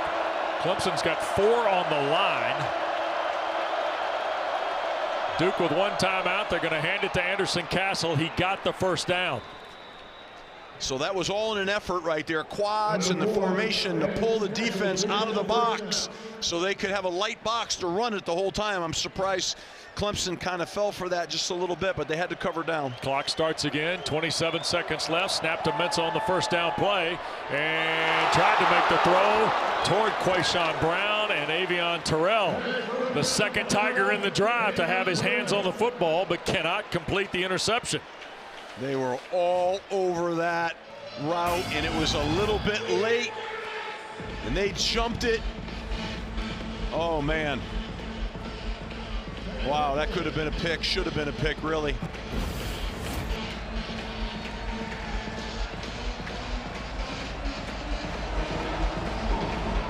Marquette not on the field here. Don't understand that. For 2nd and 10. Yeah, I'm shocked. Here's Mensah. From the pocket, cuts it loose. That's going to be a flag and pass interference on Hampton against Andrell Anthony. I wonder if Barcade's hurt or something. He was standing over on the Duke sideline. Dana, I couldn't see specifically. It looked like he was just maybe tired and was having some water out of one of the bottles that they have. Defense number 23. The ball is placed at the spot of the foul. Automatic first down. You got to get your dude on the field, man. You got to get him in there. Just 18 seconds. Hampton. Yeah, he's all over him coming out of the break, grabs and takes him. That's like a WWF takedown right there. No, I mean, 18 seconds, probably got like 3 plays. Take a shot here, Steve. Oh yeah, Polino's we got him. Yeah. Polino does not have long range in terms of field goal tries. Yep. Here's a play fake, Mensah to throw. There's the shot downfield. There's Brown. It's caught. Touchdown, Duke. 43 yards to Quayshawn Brown. How in the heck do you let Quayshawn Brown get behind you in that situation? I have no idea. He was open by not just a little. Wow, what a throw, what a play. 4th touchdown pass of the day for Darian Mensah. Duke now in the top 10 of the FBS. They've got 25 plays of 30 or more yards. Last year they only had 21. Today they've got a 77-yard strike and now a 43-yarder. Polino's point ties the game. A 43-yard throw from Darian Mensah to Quayshawn Brown. Oh man, they're just running him right down the seam. And he got behind the DB. I don't understand. Got behind Khalil Barnes. I mean, deeper than the deepest man. Keep everything in front of you. I don't know how that happens. And I mean, the whole world knows they got to. We were talking, Wes. You're like, they got to take a shot, don't they, Steve? Yeah, they got to take a shot. I mean, that blows my mind a little bit. But give Duke credit, and they hung in there, got the ball to midfield, got themselves a chance to be in position to take a shot, and sure enough, big momentum turn there. And the Blue Devils get the ball to start the second half. So Clemson, who had played probably one of their best quarters of football all year in terms of offense and defense together, gives up a home run ball to Brown. And now with 11 seconds left, Dabo Swinney's mood at the Clemson bench is drastically different than it was about 3 or 4 minutes ago. And Dabo is fired up.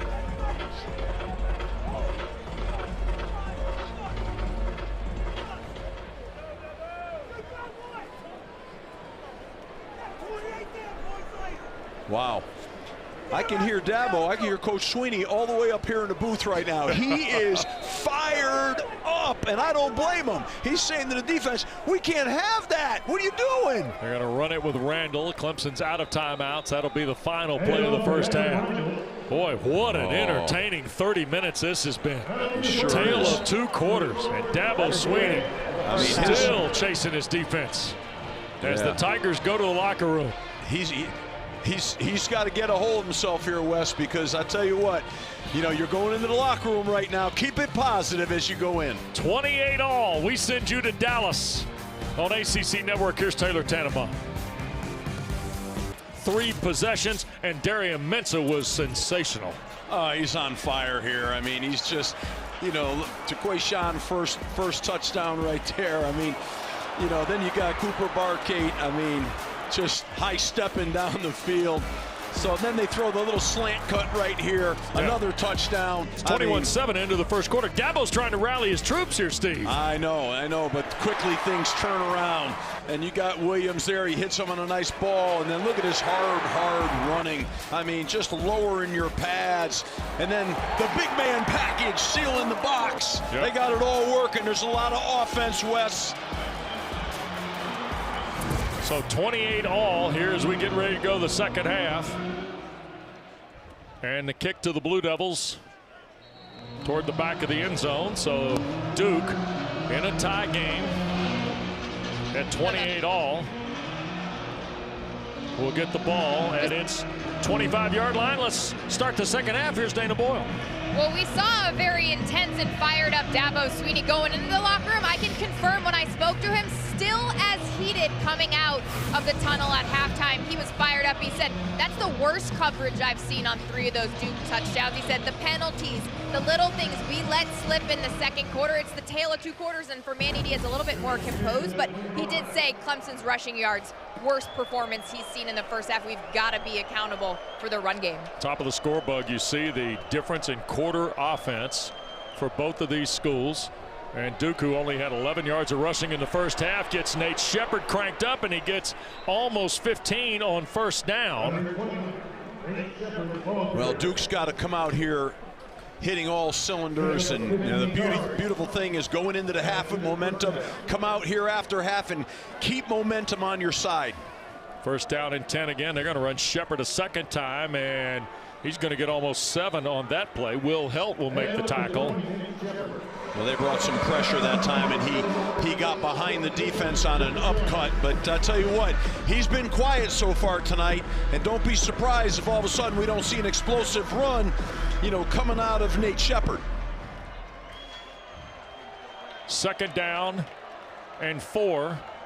Ball at the 46-yard line. That's Brown in motion. Here's Mensah looking to throw for the first time. Flush from the pocket, marker down. Parker pressured him for Clemson. I think they're going to get a hold here on Duke. Yeah, thrown in the neighborhood of a hold. Holding. Offense number 77. 10-yard penalty. Repeat first down.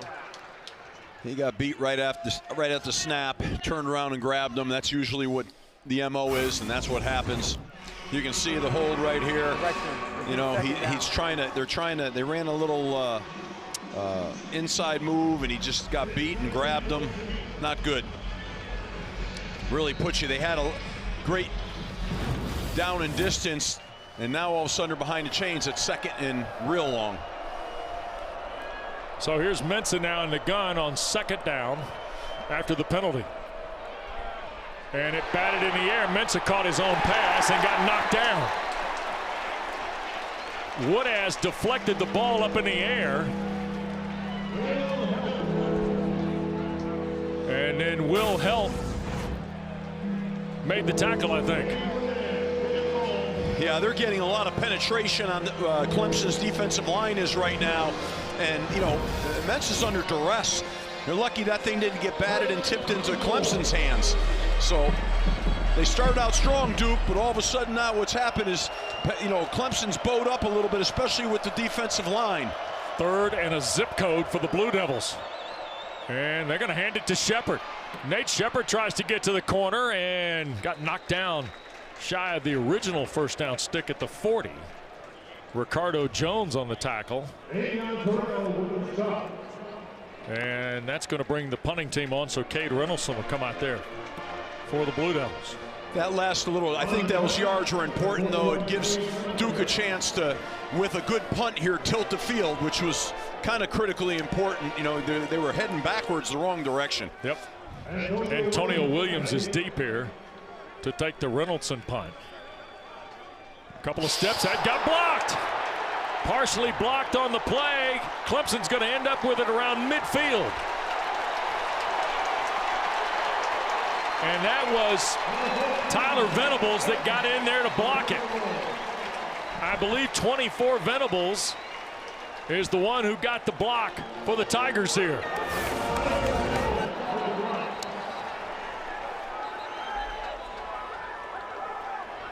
Yeah. We had seen Reynoldson kind of run up a couple steps in a previous punt, Steve. That time he ran right into Venables. I mean, that was well coached, that punt block, and Venables knew he was going to stick him because he knew where the rugby side was going to be. So he beat the block to that side and then got his hands on the ball. Really nice. Love when teams go after and block punts. That's the way to go. It's so hard to block for returns. Go after them. Momentum shift. They hand it to Randall, and the Blue Devils arrive. Clemson had the upper hand in the run game in the second quarter, and that time Aaron Hall, Wesley Williams were there. Goodness. Yeah, they just got tremendous, penetration, and the block back never got back. The center did not get back on the block back. They were running a gap scheme, 2 pullers, and he didn't get back. They beat him up the field, and that's really good defensive play, creating a negative yardage play. Loss of almost 4. Klubnik to throw here on second down. Hit as he does, dumps it to Randall across midfield, and Weaver hit him at the 48. Boy, Klubnik took a real shot from the Duke front, and you see Cade is showing a little bit of the worst for wear here. And so they were able to pick up 6 on the play. It'll be 3rd down and 8. Yeah, they did a nice job of recovering there and getting some yardage back. It's still, a long 3rd down here. And Klubnik, as you said, he's a little tweaked. Those high ankles will, during the course of the game, the wrong little twist, you get you and you tweak them. Tristan Lee at the left tackle spot. Here comes Anthony around the corner. He'll throw it to Williams, does Klubnik, but he'll still be shy of the 1st down. Interesting call here, Wes, for Dabo. I would say he's going to go for this. Yeah. And, I mean, why not? Be aggressive here. Let's go. 4th and 3, long 3. The book that everyone carries, that book that has the analytics, says go, and you're, as a head coach, you're like, yeah.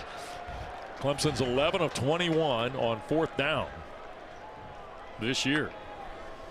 52%. And there's Smith on the catch and a 1st down. Tristan Smith buries inside the 35 to the Duke 34. He had to low scoop that one. Steve, I think we're going to play the full 60 here today. Oh, yeah, it's got all the makings of Yep. it. You see on the replay here, they do a nice job here on the bubble, and he scoops that ball and gets vertical and gets those tough yards. 9 yards there. Olsen, Pat Henry, good blocking to help Tristan Smith. On the 4th down conversion, Klubnik and the Tigers.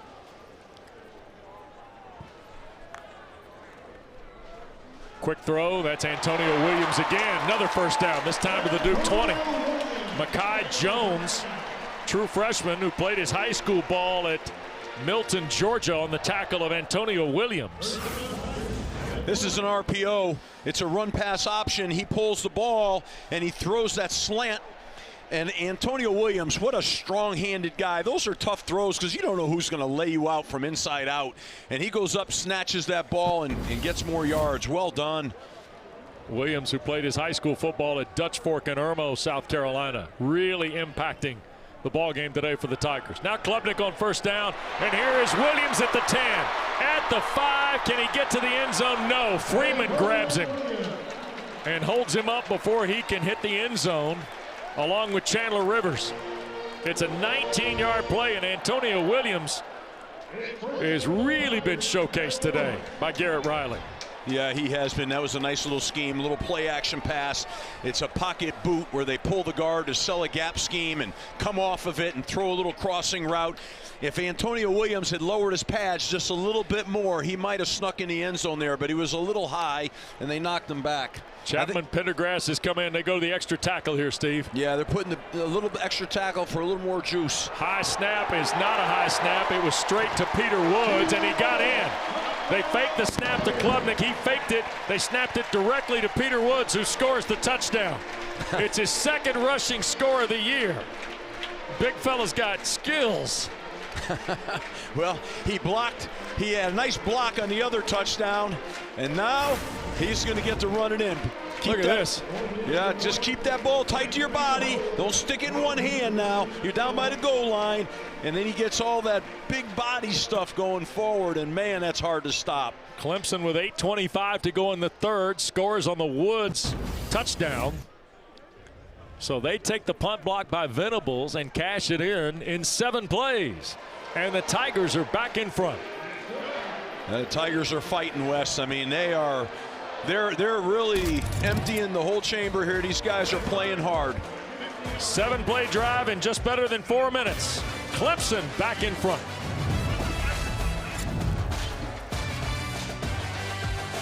Tackle, but what his bio fails to mention is that he's also an offensive weapon. We had a chance to talk to him a few weeks ago, and he told us, I'm petitioning with Coach Sweeney to have me listed as ATH on the roster. I consider myself an athlete. What else do I need to do? Still not on the roster as ATH. I did ask him, I said, well, what else do you have to do? He goes, I think I have to throw a touchdown. Wow. Okay. Hagans will play this from 2 yards deep. So Samir Hagans fires off the right side, and Hagans is gone. 102 yards and a Duke touchdown for Samir Hagans. No flags on the play. Duke had not returned a kick all day. Offside. Kicking team number 22. The penalty is declined. Touchdown. And this game, Steve Adazio, won't stop. No, man, these teams are fighting and battling. There's emotion on this field and big plays everywhere. We got an injured player out here on the field, Wes. And we'll get another look at the Hagans kick return for a touchdown. His longest of the year had been 39 at California. They will measure that 100 yards in the college game. He was a couple yards deep in the end zone when he took off, and Duke an extra point away from tying the score. That was speed, Wes. He was moving, man. You don't see as many kickoff returns, but that was great.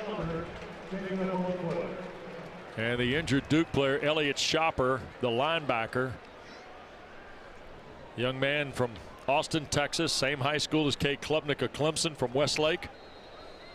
And he's a guy that's been pressed into service because of the injuries at linebacker Duke has sustained the last month or so. Here's Polino to tie the game. And the point is good. So locked up at 35 now with just ahead of 8 minutes to play. Don't forget the all-new ACC PM is Monday through Thursday, 6 to 7, and then on Friday, it's a 2-hour Friday football edition hosted by Kelsey Riggs Cup, and it's right here on ACC Network and the all-new ESPN app. Man, this game has been something. Steve, it's been big plays everywhere. That's the 4th touchdown of 20-plus yards for Duke. But it was 21-7 at the end of the first quarter. Then Clemson rallied. Then Duke got a touchdown before the half, and now each team's been in the end zone one way or the other here in this third quarter. This is going to be a test of wills, this game. You know, it's going to test your mental and your physical toughness in the second half going down the home stretch. Forces you to stay locked in and ready.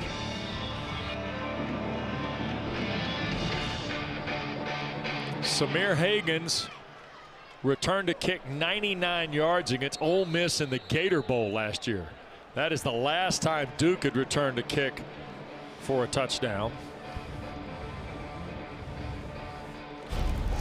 And you go back now to look at our ESPN analytics. All 5 of these teams on the road. Of course, Georgia Tech later tonight in Raleigh.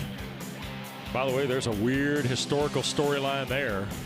Virginia is at California. Steve, you think that'll be a tight fit, huh? Oh, yeah. Cavaliers been playing with fire a little bit. And the quarterback took a physical pounding last week, and now they got to travel, so you never know, man. Miami's just gone ahead of SMU and Dallas. Duke's down to 31%. A loss today, it would be just 3. Gideon Davidson is the running back. Here's the throw, and the catch is made, and that's Tyler Brown. First catch of the day for Brown. Stone makes the tackle. They're doing right now is they're running a lot of RPOs, and Duke is blitzing and leaving voids in zones, and he's coming off the run and he's hitting that void with the RPO, and it's been a good strategy. Yep. You know, it's working for them well. TJ Moore, Olsen, Pat Henry to the top of the screen. 2 receivers here to the bottom.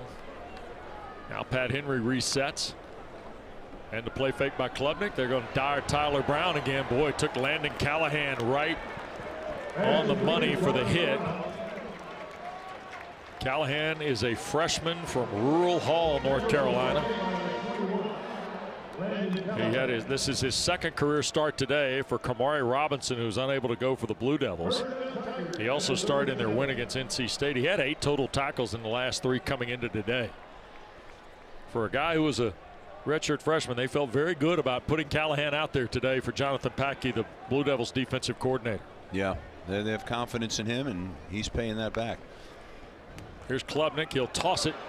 Davidson again, and that will get him to about 3 to 4 yards away from the first down. Callahan one more time on the stop, and Landon Callahan is shaken up on the play. For an injury. So Callahan will be 10-2 here. And with 6:44 to go in the third, it'll be roughly 2nd down and about 3, maybe 4 for Clemson.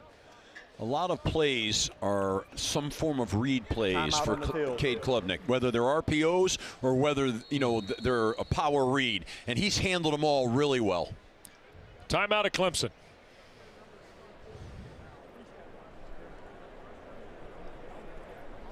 As Musa Kane has come on the field here for the time being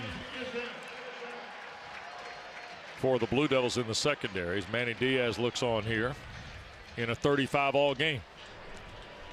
Duke trying to win at Clemson for the first time in 45 years. Wow. October 1980. Clemson has won the last 15 times. The last time Duke was here was November of 2018. The starting quarterbacks that day are Trevor Lawrence and Daniel Jones. I remember that well. For reasons we probably shouldn't discuss. Here's the give, and that's Davidson fighting for a couple of yards. First down for the Tigers on the run by Gideon Davidson. Yeah, Garrett Riley kept talking about with Gideon Davidson, it's just time and confidence. That's all he lacks, Steve. They love the skill set. They like all the ability he's shown, the work ethic, those things. And they kind of feel like the confidence level's been rising here for the last couple weeks. Kind of like on the other side with Nate Shepard. You know, they're 2 talented young guys that are emerging. Yeah. First down and 10. Through the formation comes Williams. Quick throw wide open. My goodness, Davidson. First down and then some, and delivers the shoulder to drive it to the Duke 38-yard line. Boy, oh boy. The little guy at 6 feet 200 pounds dropped the hammer here. He sure on 3 did. white shirts. Yep, he went right for him. He lowered his shoulders and took it on and drove it. Really nice throw there as well by Cade Klubnik. I'm telling you, he's quietly right now, maybe not even quietly, but he is having a day. He's very accurate. He seems very much in control, poised. I think Duke's got to try to do something to affect that right now. He's playing with a real sure hand. Randall's come back in the ball game. Flag thrown. And Klubnik, by the way, over 200 yards in the ball game. Excuse me. Yeah. Yeah, we'll wait. No problem. Yeah. They're going to talk about, is that offense or is that defense? false start, offense number 22, 5-yard penalty. It's on the wide receiver, Cole Turner.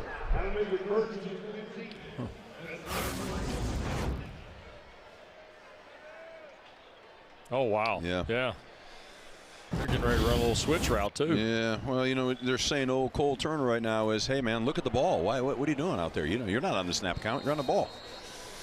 Davidson back in the ball game. Klubnik, by the way, since a 4 of 6 starts, Steve, is 14 of 16 for 151. Yeah, I'm impressed with him right now. He is playing really well. He'll dump it off to Davidson again. Gideon Davidson took a big lick, but holds on. That's a hit by Mekhi Jones at the 37-yard line. By the way, Jones is a bit of a Duke legacy. This youngster from New Jersey who played his high school ball in Milton, Georgia. He is the cousin of the former Blue Devil basketball player Derek Whitehead. And also another cousin is the former NFL star Tahir Whitehead. Remember him, Steve? He played for me at Temple. Is that right? There you go. Yep. It's Mekhi Jones's cousins. Here is Klubnik, and on a healthy day, Cade Klubnik might be able to step away from Aaron Hall. No doubt about it, Wes. I was thinking the same thing. Still kind of coming back from the ankle sprain at Boston College. Gets taken down here by 99 in the white. Yeah, no, you're right. I mean, if that ankle's feeling good right there, yeah, that's probably a first down. But he's playing great, playing hard. Ball at the 34. This is a big third down now, and a tie game inside 4 minutes to go. Well, this has got to be 2-down territory right now. You know, unless he wants to kick it, but I would expect two-down territory. And they're going to try and trap Davidson here to the right again, and he'll fall forward toward the 29. That's too full, Steve, almost here on 4th down. Yeah. This has been a day, though, where we've seen both these teams very aggressive offensively, especially on 4th down. And successful. Yeah. You know, so they're going for it. You see Duke's 4 for 4. Clemson's hit their only 4th down. They're going to bring Randall back. Here comes Olsen, Pat Henry. Remember, they threw to Tristan Smith. He's in that huddle right there with his back to you, number 3 on a 4th down. Yeah, I mean, this could easily be an RPO here where they assess whether they void a zone with a blitz and they just throw it right out there. 3 on like the right play now, clock. They're not covering down. Dabo Swinney going to burn the timeout. Play clock got down to 2 on Cade Klubnik. Timeout. Clemson. They didn't cover down on Antonio Williams. Timeout on the field. 3:02 to go. Clemson took a timeout. Back to. Welcome back to Clemson. Just an update on the Duke sidelines. Linebacker Elliott Shopper is out for the remainder of the game. The athletic training staff evaluated his right knee. Wes, Steve, that's a big loss for the linebacker core. They're already without Nick Morris, arguably their best defensive player, out for the season. Yeah, the linebacking ranks are thin. And that affects the special teams, Dana, as well, because those guys usually play, and that's where that injury occurred. So, all right, Dabo Swinney punched the timeout. They empty things with Klubnik here. 3 to the field, 2 to the boundary. 4th down and 2. We're in a tie game ahead of 3 to play in the 3rd. Quick throw, caught in traffic, 1st down. Antonio Williams having a day, Steve. 1st down, Clemson. He sure is, you know, and good job of Cade Klubnik finding him. You know, you want to get it to your guys, and he's a dude right there, man. That's one of my dudes. Look at that. Tight window, put that ball in there, critical 1st down, gets it, keeps the chains moving. Good football. Williams really doing it. 7 catches, 121 today. Davidson back in the ball game as the running back on 1st down. They'll hand it to the true freshman. And he will get to the 12. It's a gain of 6. Jones flipped him around in the Blue Devil secondary. Too many of the Clemson run plays are in the secondary for Manny Diaz's liking right now. Well, that's what's happening is the run game is starting to wear down the Duke defense. And that's what the run game does. And it usually happens at the end of the, you know, 3rd quarter in the 2nd half. And you're seeing that right now. You're seeing these defenders from Duke, man. They're in it. They're in a street fight right now, and they're getting tired. 35 all. Less than 2 to go in the 3rd. Klubnik, quick throw, and catch is made. Tackle made on Antonio Williams.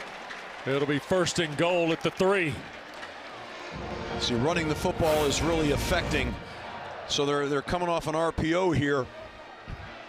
and finding these voids because the run game has been so effective now. It's affecting how the defense is playing, whether they're adding to the box, playing soft zone coverage, but it's creating this, giving them a great opportunity here. Red zone opportunity for the Tigers now to try and regain the lead here at home.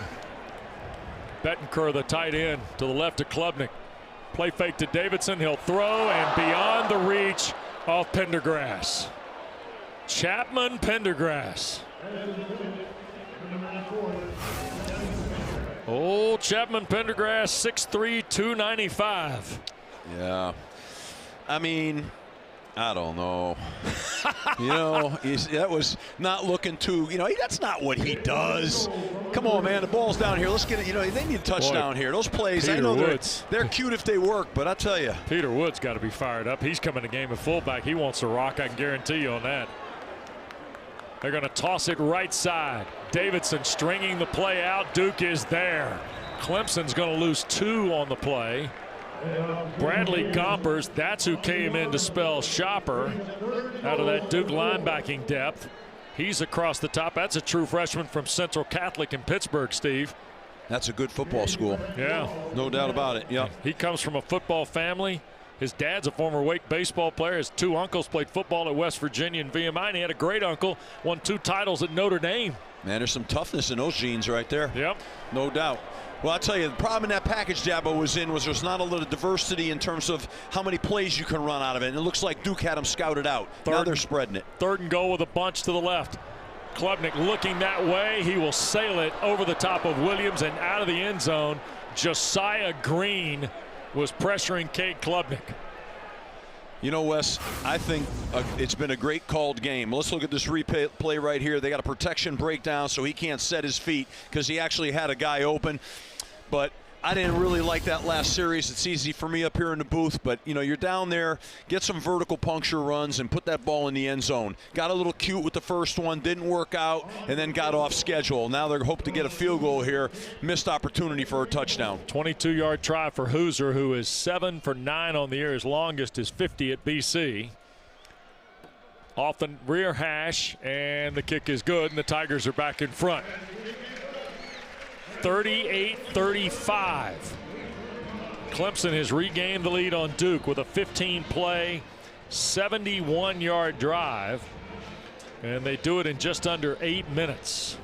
Quick reminder to you, our Week 10 coverage of ACC football continues.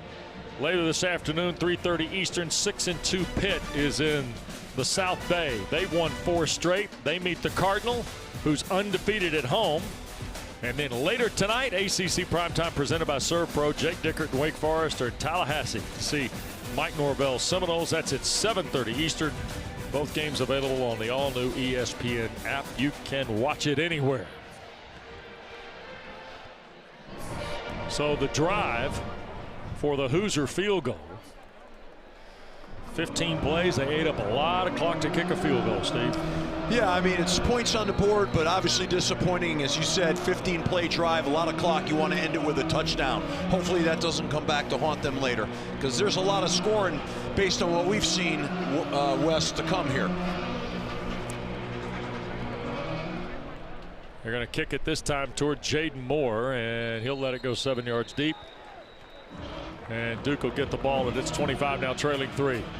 How about 2 years ago, Labor Day night, Riley Leonard gave Duke the lead in the 3rd quarter. This is a 44-yard touchdown run. And then Jaquez Moore, he hit the Tigers with a 9-yard scoring run.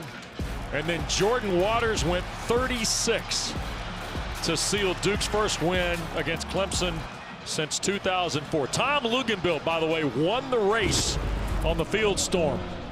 What do you mean he won the race? He was doing sidelines that night, and he beat all the students across the field, so he didn't get caught in the Field Storm and was able to interview Mike Elko that night. He should have got a bonus for that. Yeah. Wow. Nate Shepard on the first down. Who would win carry. that race between he and Dana? That's the. Of course you would. We're talking about a speedster from New Hampshire versus I don't know what. Big arm quarterback from California, Steve. Let's just let it go there. What a game we got here at Tiger Town. Clemson 38, Duke 35. 15 minutes to go when we continue on ACC Network.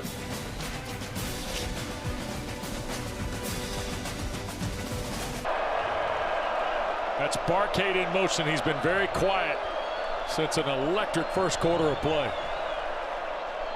They're going to hand the ball. This is Shepard, the freshman, trying to get to the perimeter, reroutes, gets the first down. TJ Parker finally wraps him up just beyond the 40-yard line of Duke. A moment ago, Dana Boyle with Manny Diaz. Coach, you knew this was going to be a four-quarter battle. What's critical to start the fourth quarter to pull away here on the scoreboard? Everything's critical now. This is what it's going to come down to. Two offenses that are in rhythm, you know what I mean? And that was a big stop in the red zone over there for the defense, and that's what it's going to take. Still no turnovers for either side. I think that's really going to be the key here. At some point, someone's going to crack. Thank you. Thank you. Boy, Manny Diaz, Steve, pretty calm and collected. Talking with Dana a moment ago. How about his comment?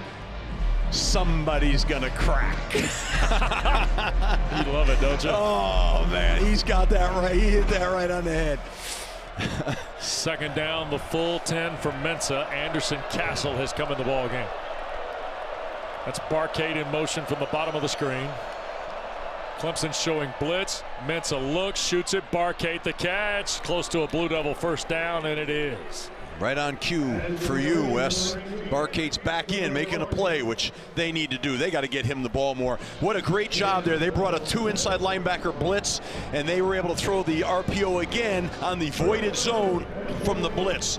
Good offense. 5 for 116 and a touchdown, or more than that now for Barcade, I think. Yeah, get him involved. He needs to be touching the ball a lot more right now in the second half. Yep, first down and 10 at the Clemson 48. Mensa wants to throw again. Going to take the crossing route, and the catch is made, and that is Landon King. It's kind of an afterthought when the season began at tight end. Boy, King has come up big now. Another catch for King. And Duke right on the bump at the 32 of Clemson.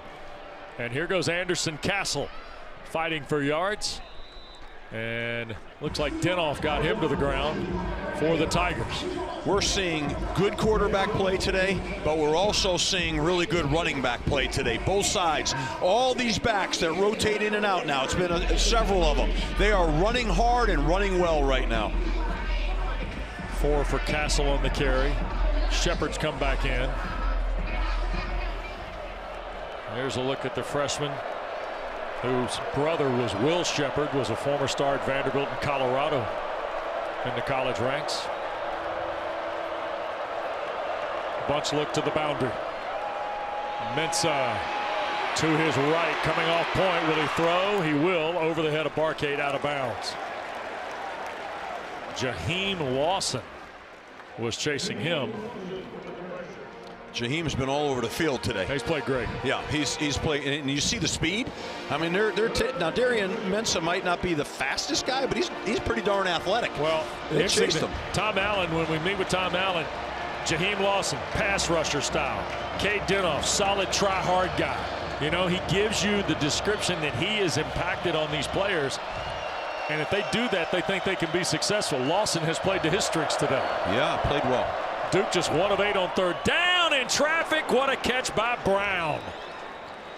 Yeah, that was good coverage too. I Yes, mean, that was good was coverage, but a great throw and a great catch. Myson Kelly had terrific coverage here. Better throw, better catch, Steve. Yeah, that's, you know, everybody's on Scully, and that's what happened there. But I'll tell you what, you know, I'll say this, man. These guys are competing on the field tonight, today rather, and it's fun to watch. This is college football at its best right now. 3-point lead for the Tigers. Here's Mensa to throw toward the end zone. King got tied up with Khalil Barnes. Landon King, kind of a corner fade, Steve. Yeah, that was a matchup play right there. They were trying to get the matchup, and just was off. Really, really good coverage, and by Khalil Barnes, and you know, throw wasn't great, so they took a shot. That's all right. Come back to second down now. probably wouldn't be surprised if we, see a run here or maybe an RPO off of a run if they give him a look to throw it. Right now, they might have numbers to the boundary. Nah, maybe not. 10th play of the drive. Play clock down to 2. Snap to Mensah, quick throw. Hagens took it off his shoe tops and got tackled right away by Barnes. Yeah, I didn't like that. They had numbers, and the defense saw what was going on there, and he, too late with that play. He'd been better off handing that off. He could have handed it off, but he threw the bubble out there. I didn't really love it. At first, I liked it. Then they started covering it down. Get out of that. Don't throw that bubble. Now they got a third and long play going in here. That's not ideal. Again, you wonder what Manny Diaz will do if they can get half of it back here. Would he go for it on 4th, or would he kick the field goal and, get this thing tied up again? Here's Mensah, another quick throw. Oh, it's a double pass. Now he's going to throw it, and it's short. Quayshawn Brown was trying to get it to Samir Hagens, and it was underthrown. Wes, it should have been run. He was going to throw it. He hesitated, and then he should. At that point, he has the option to run. He should have ran this right now. So there it is right there. Take it down. He's one-on-one with the safety as opposed to trying to guy who doesn't throw the ball for a living trying to throw it. You probably could have got 5 more yards on this field goal is what would have happened. 38 yards just inside the limit for Todd Polino to tie the game. Reynoldson to hold. Kick is away, and it is good for Polino. So we're tied at 38, 10:40 to go at Clemson. Nobody has cracked yet. Adazio. No cracking going on.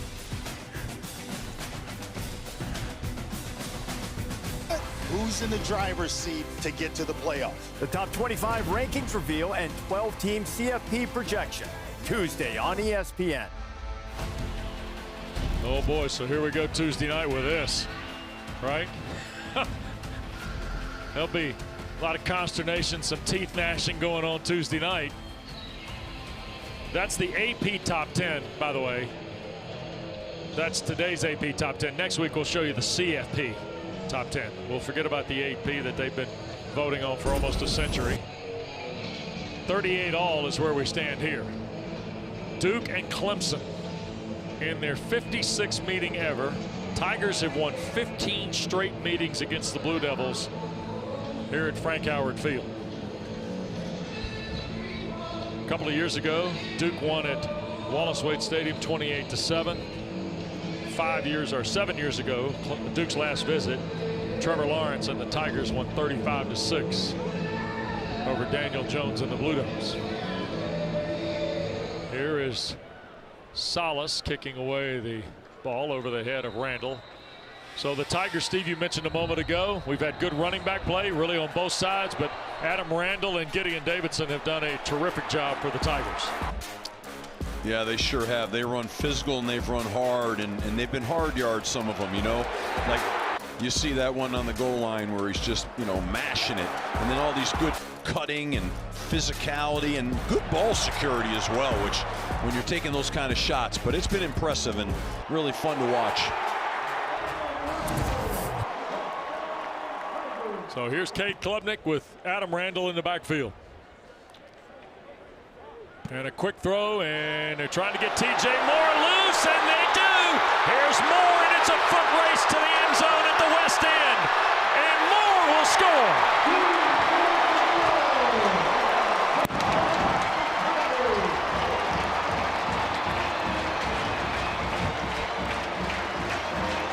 "12 seconds after Polino's field goal tied it. Clemson is back in front." TJ Moore put on the Jets right there.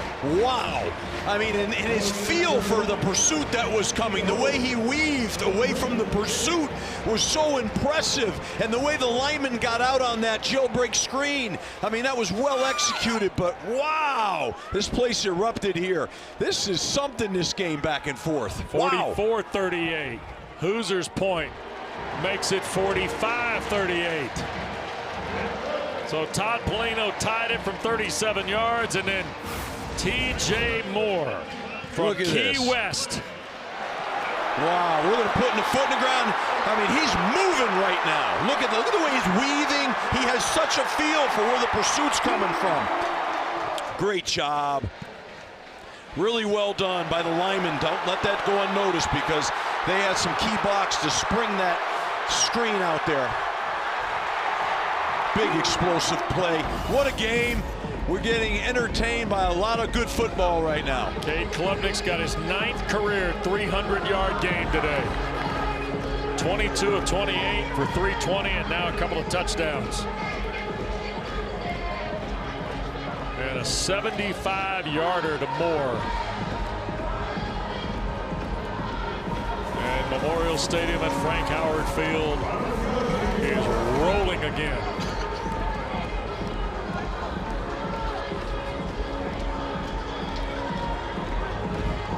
They need some good kickoff coverage here. Don't let this thing pop out. He's going to kick out of the end zone. No return by Higgins. That bounces out the back of the end zone. Duke will play from its 25. Don't forget tonight following the Deacs and the Seminoles at 7:30 Eastern. ACC Huddle final score wraps up the whole day in the Atlantic Coast Conference. We got Mark Richt, Tom Luganbill, and Bryce Love with Kelsey Riggs cuffs. She got her hands full tonight in studio, but they'll chronicle the entire Week 10. Started last night. How about Damon June in North Carolina running the rock last night at Syracuse? He had a night, but they're going to have a lot of talk about this game right here. This will take some chronicling. Yep. Is that a word? Yeah. All right, good. I wasn't sure. Yeah, for nice me. Job. Clemson in front by 7. Mensa's first down throw, and Anthony another catch. First down for Andrell Anthony. Good start, good answer.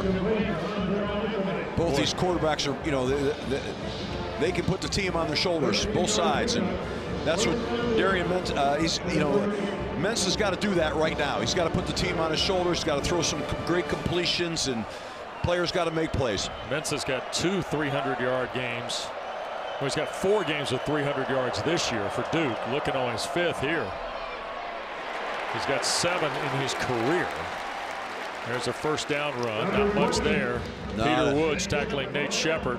They ran into a linebacker plug, and so they got him in single blocks. Defense pressed the line of scrimmage. There's like a wall built, nowhere to go with that ball. So second, let's call it a full 10. 9.5 to go. Jonathan Brewer, the offensive coordinator for the Blue Devils. I think there's going to be some interesting talk going in these headsets about what to play in the coverage by Clemson. They've had some struggles now. Are they going to play one high or 2 high? Mensa chase from the pocket to his right. Wants to throw, going to tuck it, slide down right around the 40. So only got a couple there ahead of Sammy Brown from Commerce, Georgia. I don't know if I'd let Sammy Brown hit me either. I know, Wes, I'm with you. Because when he arrives, he's got bad intentions. Yeah, I don't know. That looked like a non-committal run by Mensa on that play. It's not what he does, though, right, Steve? No, it's not, but it's 8:40 left in the game right now, and it's all on the line. Don't take a ridiculous shot, but maybe get a couple more there. Here's Shepard now with Mensa. Clemson bringing pressure. Mensa gives ground to his right, and he will sail it upfield, and Hazley was the closest guy there. No flag on the play, and Duke's going to have to punt this. Yeah, that was good coverage now. Peter Woods with great pressure. Yeah, they had good pressure, but there was nowhere to go with that ball either, so it was good defense all the way around. 4 plays for Duke off its 25. And here's Cade Reynolson to punt. Not the response that Duke was looking for there, obviously. They didn't do much with that. And Blue Devils only 2 of 11 on 3rd down. Reynoldson's going to hang this high toward Williams, and a fair catch is made at the Tigers' 15-yard line. So Clemson's lead is 7. The T.J. Moore 75-yard strike is the difference. Clemson with the ball when we come back. And every minute I'm liking him more and more. I'll say this, Wes. This is not a crack, but this caused a dent. There's a dent right now. And if they're not careful, Duke might receive a crack. Yeah, 2 catches for 92 yards. and a touchdown. One of them is 75 in the house for the man from Tampa. Gideon Davidson will be the running back. TJ Moore, one of those wide receivers. Antonio Williams has had a day too. Tigers from their 25 with a touchdown lead. Feels like this is a pretty big possession both ways. I would think so. Yes, sir. Klubnik, quick throw. Antonio Williams the catch. First down and more. Out to the 34. Goes Antonio Williams. Pelachata the tackle. Love the fact that they're getting it to their best player. Love what they're doing with that. That's what you got to do right now. And Duke's got to understand that that's going to happen. Andrew Pelachata, the freshman, Malvern Prep, outside Philadelphia. Williams now has got 149 today. That ties his career high. Almost halfway home in the fourth. Tigers by a touchdown. Klubnik, quick throw on the perimeter. Long pursuit. They won't get there in time, and upfield goes Davidson. Landon Callahan, injured earlier in the second half, comes off to make the play. Boy, Gideon Davidson has helped himself today too. Yeah, for Dabo Swinney. He sure has. You know, whether he's carrying the ball, receiving the ball, I mean, he looks like one of those guys that's an all-purpose guy. You know, and they're dangerous. Plus, down into the boundary, they had TJ Moore and Antonio Williams lined up next to each other. Yeah. That might come to a theater near you soon. Are they again? I think they are again. Boy, you saw Braden Jacobs lining up at left guard, covering Gideon Davidson in the huddle there. Here's Davidson again on first down. Wow. Clemson's playing and got a little good rhythm going right now, and I think it all starts with Cade Klubnik. I mean, he's throwing the ball accurately and confidently, and then of course the playmakers are stepping up and making plays. That's all happening. How about Braden Jacobs 2 weeks ago playing tackle, Steve? Now he's in at left guard. Yeah. Son of the former Super Bowl champion Brandon Jacobs, who played at Auburn. Look at this guy, 6'7", 355. He's almost too big to play guard, for crying out loud, but he's so athletic that he can do it. Second down and 6. And Klubnik to throw, pressure coming, backside shot, and overthrown. Callahan in coverage of Tristan Smith at 6'5". Tyshawn Reed was the guy pressuring Klubnik. Yeah, Steve. He felt it. He felt it. He rushed that throw. Yeah. Yeah. I mean, that's why that throw sailed on him right there. He could feel that pressure, and he was smart. He had to get the ball out. You're a little surprised, and again, Garrett Riley calls his offense. We're not calling. A little surprised they, as successful as they were running it, they didn't run there. Yeah, I think that's a good point. I mean, they ran the ball fantastic. I mean, and all of a sudden that seems to be gone. I'm not, don't get away from that. Now, I can't hear now, but now they got to throw it. Klubnik within 25 yards of his career high. Now he's going to loop it to Williams. Traffic is there. Antonio's got to find something and cannot. Gave a yard back. VJ Anthony was there. Vincent Anthony Jr., the senior from Durham, Jordan. He's the one we saw as we were into the second half. He was fired up about where things had gone today. He's tried to rally the Duke defense. Now Clemson on fourth down. And Tigers are half on, half off here. Are they going to wait and let the play clock run out? The game clock will do it with them. Yeah. At we're going to be about 5:31 to go, maybe. Yeah. Here it is, 5.5. Delay a game will be the penalty, or do they call timeout? They're probably going to take the delay and help the punter, probably, in their opinion, kind of put that ball down inside the 10. And even though they're going to be disappointed in that possession, they are going to flip the field. It's fourth down. There we go. Manny Diaz the decline. Yeah. So Quayshawn Brown's going to stand at the 8. Jack Smith, Saraland, Alabama, in his 12th game as a Tiger, will punt it away for Clemson. And Philip Florenzo, in his 49th career game, is the long snapper on punts here for the Tigers.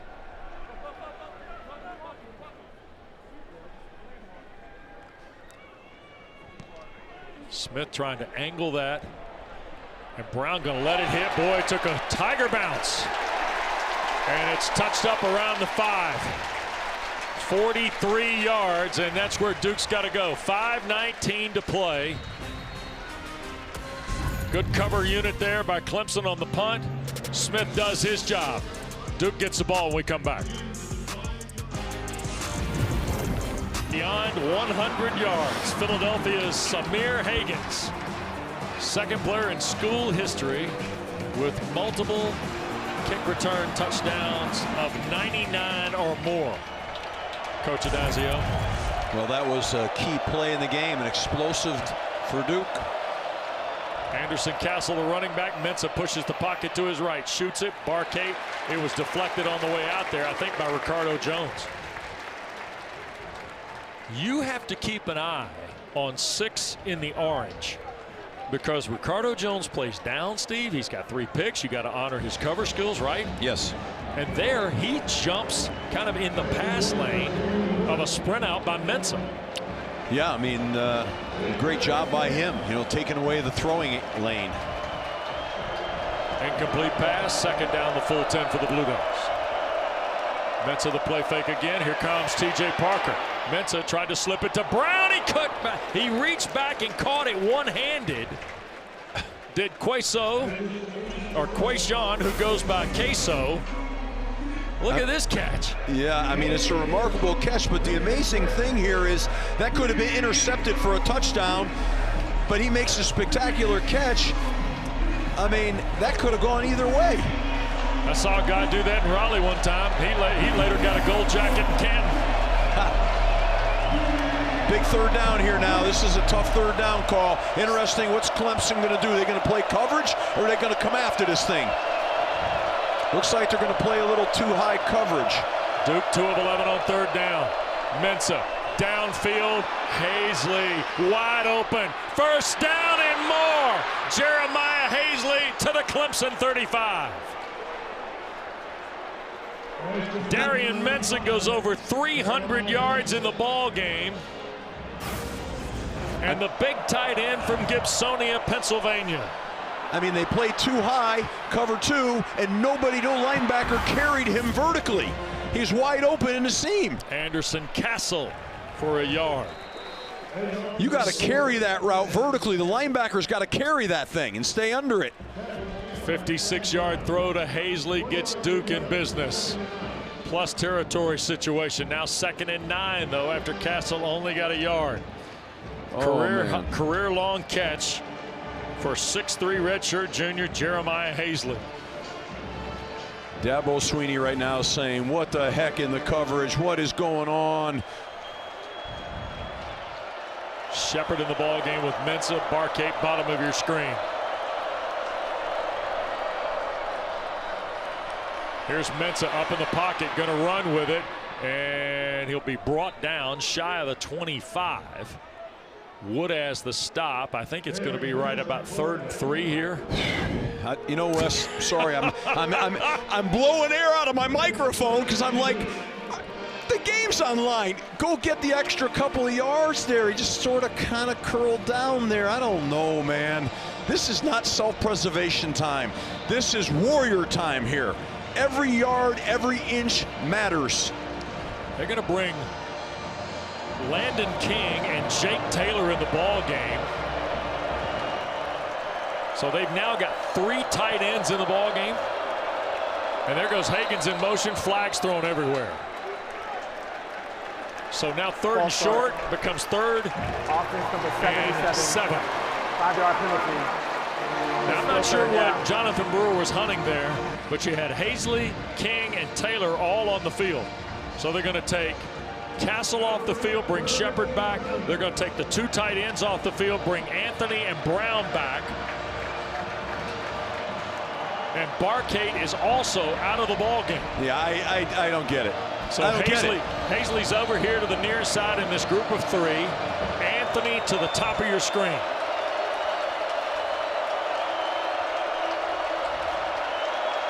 Duke's got all 3 timeouts. Clemson's got 2. Plus the 2-minute timeout. 3rd down, 7. Quick throw. Anthony the catch right around the first down stick. I still think it's going to be short. Yeah, Barnes the tackle. It's short. Yep. Big down here, obviously. Got to go for this right now, and obviously this is a huge part in the game. The old thing, comes down, Wes. Can you make a yard? Can you make a foot? You know, some people say if you can't, you don't deserve it. We're going to find out. Arguably the biggest play of the game when we come back.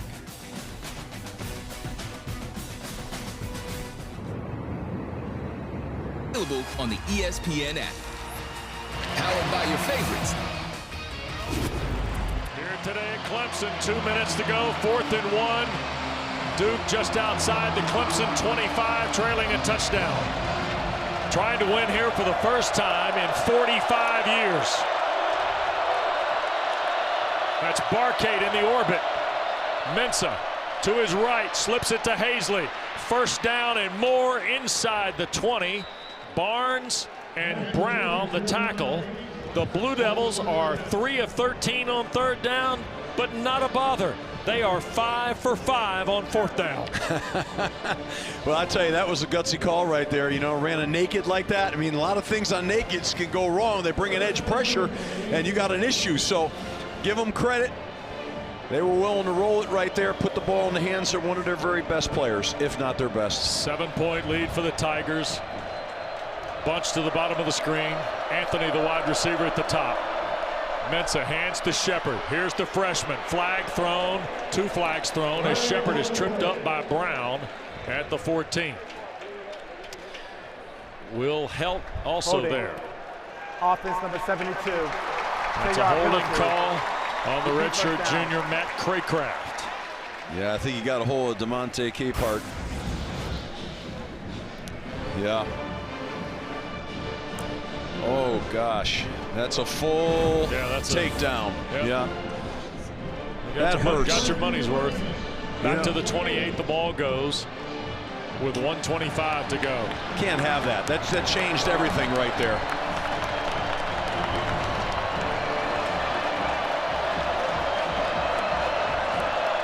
Tight end to the boundary, 3 to the field. Clemson bringing pressure. Mensah, quick shot. Catch is made. This is Brown, and he cannot slip away from Woodaz or Strozier. It's good coverage by Woodaz. I mean, he showed some real closing speed there, coming back and making that tackle. That might have gotten out. I said Jones. I said one. Strozier is actually Jones, who was in there on the stop for the Tigers. So with a minute to go, we get a timeout. Second down and 18 coming up. Don't forget, more football ahead on ACC Network. We'll tee you up for Northern California. Max Brown, Chris Cotter standing by. Cherie Burris, 3:30 start on the farm for the Panthers and Cardinals. And late night, George Sedano, Rodney McLeod, Victoria Arlen awaiting Wake Forest and Florida State tonight, presented by Serve Pro. Busy, busy day. By the way, tonight in Raleigh, number 8 Georgia Tech trying to go to 9-0, Steve. Roughly 23 years ago today, Chan Gailey and Georgia Tech went to Raleigh, played 8-0 NC State, and upset them.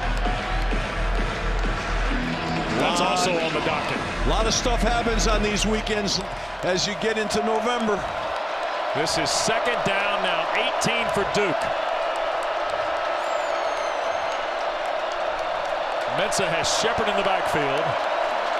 Barcade and Anthony are wide. Play clock at 3. Snap to Mensah. Clemson rushes 4. Mensah dumps it to Shepard. And Sammy Brown gets him at the 20. They'll measure it to the 19. It's now 3rd down and roughly 11, I think. I'll tell you that the referee acted as a screen for the offense on that play. That was crazy. You got to navigate the officials now to make a tackle. So Duke burns their first time out here, Steve. Yeah. With 54 seconds. Yeah, and was it Duke or? Yeah, you're going to see the replay here. He's got to navigate him right there. Wow, that's kind of crazy. Sammy Brown had to run around him, but here, and he takes a shot too. Look at that shot that Mensah took. He not only got hit, then one of his own linemen fell on him. That's 300-something pounds on you. But you know what? For the game, It's 3rd and long here. They need to be able to at least get half of this to give them a shot on 4th down. So this is such a critical 3rd down. What's Clemson going to do now? You know, do they bring a 4-man rush, play cover 2, which hasn't been great for them? Or do you bring some pressure, play some man, or possibly a cover 3 zone behind a 5-man pressure? We'll see. 54 seconds to go in the ball game, but 2 snaps to get 10 yards and change for Duke and keep the game alive. Snap to Mensa. Tigers bring pressure again. Mensa going to throw. Barcade offline, incomplete. He had Hampton with him defending. So now it's come down to 1 throw with 49 seconds left. I think Barcade was looking for a flag here, and Yeah, he had him. He had him. Tough to make those calls now, but that was, they showed 5, brought 4, Clemson did, and here it is. You know, for all the marbles, really, is Clemson going to bring 5 or 4? I say 4, but it might be a simulated pressure. We'll see. Tight end is in a group of the 3 right here at the bottom of the screen. That's Anthony to the top of the screen, and here's another timeout taken by Manny Diaz. I tell you, the noise is a factor now too, Wes. It's getting loud in here, and you know, they had the communication is really tough on Duke.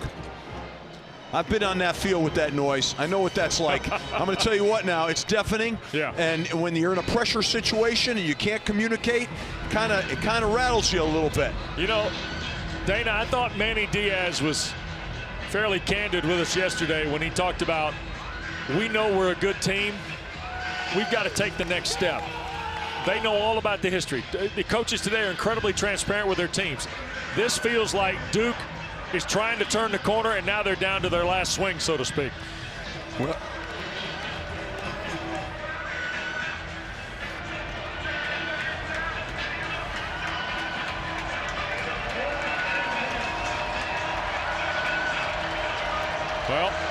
and Clemson, after trailing 21-7, is trying to post a big win. Let's watch number 18, Barcade now. Bottom of your screen. That's who I'd be throwing the ball to if I was Mensa right now. Shepard is the running back. Anthony is the wide receiver to the top of the screen. They got no safety on. There you go. Safety's coming back on top of him right now. Mensa backing up, going to throw it off his back foot. That's incomplete. That's a flag on the offense. That's going to be offensive pass interference, I believe. Flag on the goal line. I think it's offensive pass interference. They tackled him because he was going to try to make an interception. A lot of interested Tigers standing around. Manny Diaz thinks it's on Clemson. Tim Hedgepeth. Pass interference. Defense number 8. 15-yard penalty. Automatic 1st down. And now with 43 seconds left, the ball was thrown in the direction of Quayshawn Brown. And the partisans here and Dabo Swinney are fired up. Terrell is called for the pass interference. And wow is right. Now watch Mensa throw it off his back foot. Just throws it up there, and he's tackling him. Dabo Swinney. Wow! Holy cow! Full tilt here. Wow!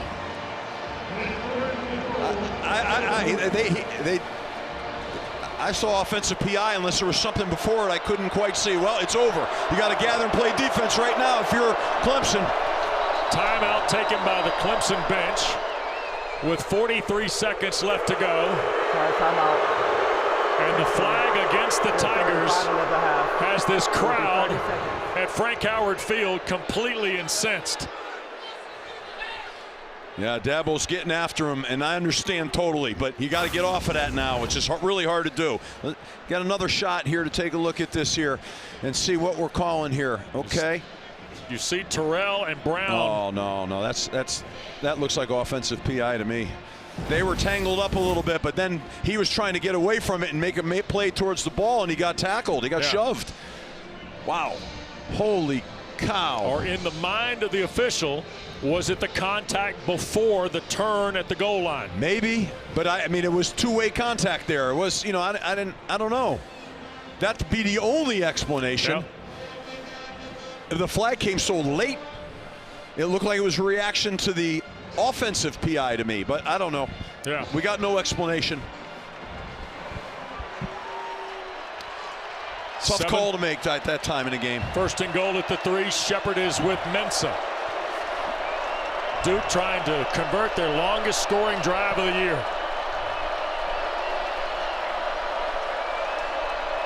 And tie the game, or do they go for 2? I think they tie it if they can score. Mensah, Shepard, touchdown Duke. With 40 seconds left, Duke's going for 2. Shepard scores from 2 yards out.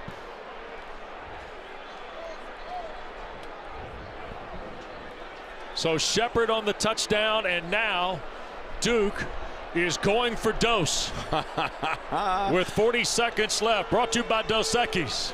On the road, going for 2 on the road, saying, hey, we're taking our best shot right now, putting the game in our hands. Trying to win here for the first time in 45 years. Not since the days of Ben Bennett and Red Wilson have the Blue Devils won at Clemson and keep their ACC championship game hopes alive. Snap to Mensah. He'll push the pocket right. This is Hagens, and Duke leads.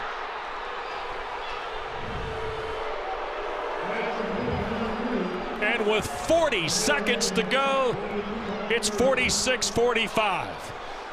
Wow, back to the same kind of concept, a naked. They ran another naked, and they slipped him out into the flat and went for 2. I mean, got the 2 points. Wow. Yeah, right off the jet sweep, he runs the naked, and he hits him right into the flat here. Longest scoring drive of the year for the Blue Devils. 11 plays, 94 yards, 4.5 minutes. And with 40 seconds to play, it is 46-45. Clemson is out of timeouts. How about the call by Manny Diaz? On the road, I'm going for 2, and we're going to go win the game right here. That's a gutsy call, man. And Darian Mensah has thrown for 361 yards today on 27 of 41.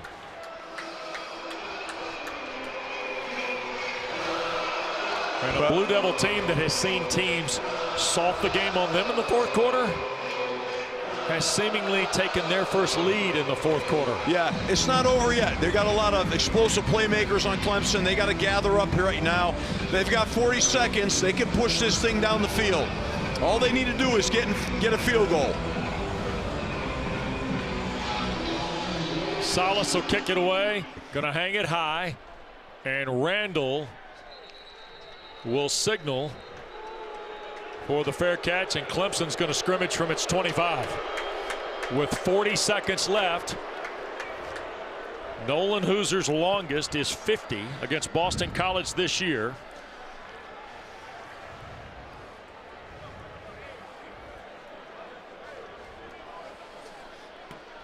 Remember last year he kicked a long one to beat SMU in the ACC championship game. Yeah, I mean, they got to get it down the field here. Probably got to get at least, you know, a 40 yards worth or so. 35, right. 40 yards. You know, they got enough time to do that. They got to just take bites here. Here's the snap to Klubnik. Quick throw near side, dropped Antonio Williams. Now a flag was thrown behind the play. Penalty might be against Duke. Stops the clock with 36 seconds left. Pass interference, offense number 1, 15-yard penalty. Replay first down. Correction, the penalty is towards half the distance to the goal. So pass interference is the call against TJ Moore.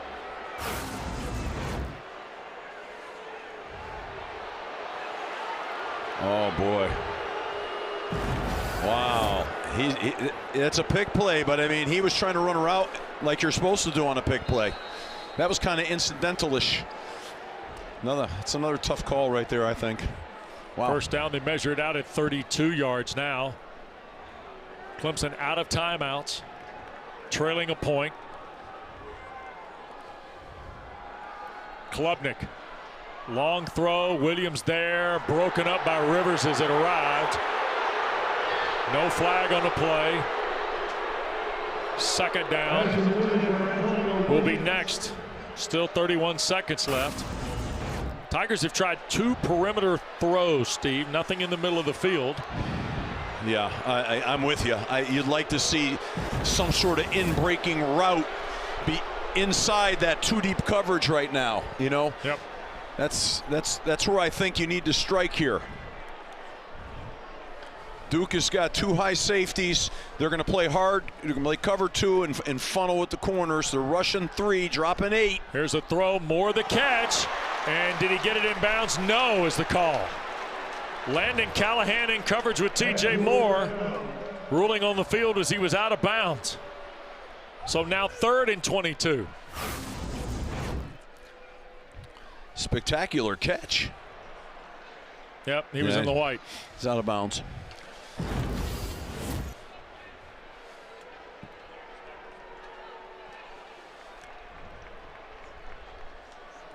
Ball at the 13 for the Tigers.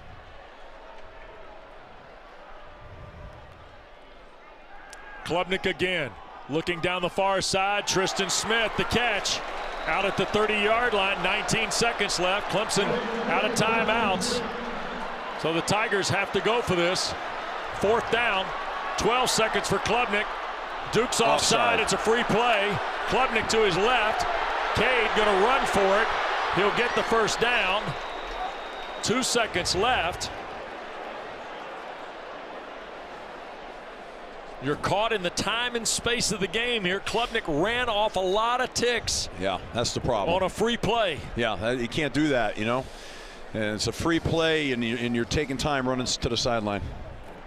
Offside, defense, the penalty is declined. It's first down. So, but the clock, they lost roughly 8 seconds on the play, Steve. Yeah. Yep.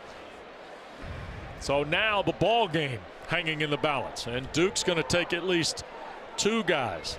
Deshaun Stone and Caleb Weaver, drop them 25 yards off the line, maybe 35 by the time it's snapped. Everybody's got a final play, and Duke going to call a timeout here with 2 seconds left. Yeah, everybody's got a final play, so Duke wanted to see what formation, and then they're going to adjust the defense to whatever they think the final is. Some special final, maybe a hook and ladder, one of those types of things is what's going to happen here. They've got to keep people back, and then everyone converge on the ball. Remember, they hit Moore, but that was a different place in the ball game. They hit Moore on a little inside route for 75 yards. Yeah, well, what a potential win this is for Duke. The Blue Devils would go to 5-3 and 4-1 in the ACC, and hope would be alive, Steve. Yeah, no doubt about it. And that's, because Manny Diaz, I mean, you got to give him so much credit for the tough calls he made in this game. The 4th down calls, the gambles, he played full throttle today. Last play of the ball game. Klubnik going to throw it in the middle of the field. Tristan Smith the catch. He'll break the 50, cannot keep his feet. Tried to throw the ball behind him. It's scooped up by Williams. He'll throw it back across the field. Randall dropped it, and the ball game is over on a loose ball recovered by the Blue Devils. For the first time since 1980, Duke has beaten Clemson. That is the end of the game. At Memorial Stadium. And in the process, the Blue Devils have now won 5 straight ACC road games. It's the longest stretch of conference success on the road since 1963. And they get a 361-yard day passing from Darian Messi.